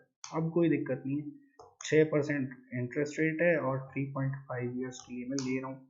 तो देखो मेरा कंपाउंड इंटरेस्ट 1131 रुपए है, कोई दिक्कत नहीं, 1131 रुपए पे कर देंगे अगर लगेगा तो। ठीक है जी, चलो बहुत बढ़िया, अब मेरा प्रोग्राम सही से काम कर रहा है। लास्ट बार एक बार और रन करके देख लेते हैं, मजा सा आ रहा है, मजा आ रहा है तो एक बार और रन करके देख लेते हैं। ठीक है, एक बार और रन करने के लिए देखो, जैसे ही मैं इसको रन कर रहा हूँ तो शायद ये मेरे को जल्दी से बता दे कि enter the value of principal. मैं यहाँ पे ले लेता हूँ 60,000। ठीक है, 60,000 रुपीज चाहिए, रेट ऑफ इंटरेस्ट 5, और टाइम जो है मेरा 10 साल के लिए चाहिए मुझे। ठीक है, 10 साल के लिए चाहिए, तो ये कह रहा है 37,733 रुपए आपका कंपाउंड इंटरेस्ट हो जाएगा। तो गाइज ऐसे बना लो, और आपको कुछ चीज लोन पे लेनी हो तो जैसे जाकर उसका कंपाउंड इंटरेस्ट चेक कर लेना, खुद के बनाए हुए प्रोग्राम से चेक करोगे तो बहुत ही ज्यादा मजा आएगा। ठीक है, तो आई होप गाइज आपको मैं पूरे बेसिक समझाने में सफल हो पाया हूँ। आपको पूरी बेसिक जितनी भी चीजें थी मैंने समझाने की कोशिश करी है। आई होप आपको बहुत मजा आया होगा इन 18 प्रोग्राम्स को बनाने में। और अब आपके बेसिक्स में कहीं पे भी कोई दिक्कत नहीं है, अगर आपने मेरे साथ प्रोग्राम बनाए हैं तो आपको बेसिक्स में कहीं पे भी दिक्कत नहीं है। अब हम लोग स्टार्ट करेंगे कंडीशनल स्टेटमेंट्स नेक्स्ट वीडियो से, और उसमें हम लोग प्रॉपर्ली समझेंगे और इस तरीके के प्रोग्राम्स बना के ही हर एक कॉन्सेप्ट को समझने वाले हैं गाइज। तो आप बने रहो, प्लेलिस्ट को जाके जल्दी से यार सब्सक्राइब करो, क्यों नहीं कर रहे हो मुझे समझ में नहीं आ रहा है बिल्कुल भी। जल्दी से जाके सब्सक्राइब करो प्लेलिस्ट को, और देखो वीडियोस को शुरू से एंड तक, इतना मस्त कॉन्सेप्ट समझ में आएगा ना। सी लैंग्वेज ऑफ सबको सिखाओगे, मुझसे सीख के और मेरे वीडियोस प्रेफर करोगे, अब लोगों को बताना कि यार वो वाले जो वीडियोस है ना वो देखो, उनसे मस्त समझ में आता है। खैर मैं ज़्यादा बोल रहा हूँ, कोई दिक्कत नहीं है, ज़्यादा बोलना भी चाहिए। आप जल्दी से जाके इस पूरे वीडियोस की प्लेलिस्ट को सब्सक्राइब कर लो, ठीक है। और प्रोग्राम्स ही सारे बना के देखना, मैं अभी नोट्स में आपको सारा सोर्स कोड वगैरह सब अवेलेबल करवा दूंगा, ठीक है। और गाइस मज़ा आया हो तो लाइक करे बिना मत जाना, कमेंट में मुझे अपने व्यूज बताए बिना मत जाना, कमेंट करके जाना जरूर से। अपने व्यूज बताओ मुझे वीडियो के बारे में, कैसा लगा आपको, कैसे लगे प्रोग्राम्स, और आपने कुछ सीखा या फिर क्या आपको अच्छा लगा, क्या बुरा लगा, वो सब कुछ मुझे नीचे कमेंट्स में बता के जाओ गाइस, ठीक है। और फिर मिलते हैं हम लोग नेक्स्ट वीडियो में, चलते हैं हम लोग कंडीशनल स्टेटमेंट्स की तरफ, इफ एल्स वगैरह देखेंगे और आगे हम लोग सीखेंगे सी लैंग्वेज को। ओके गाइस, सो मिलते हैं हम लोग नेक्स्ट वीडियो में। टिल देन अपना बहुत ध्यान रखो, keep programming, keep learning. Thanks a lot guys, bye bye.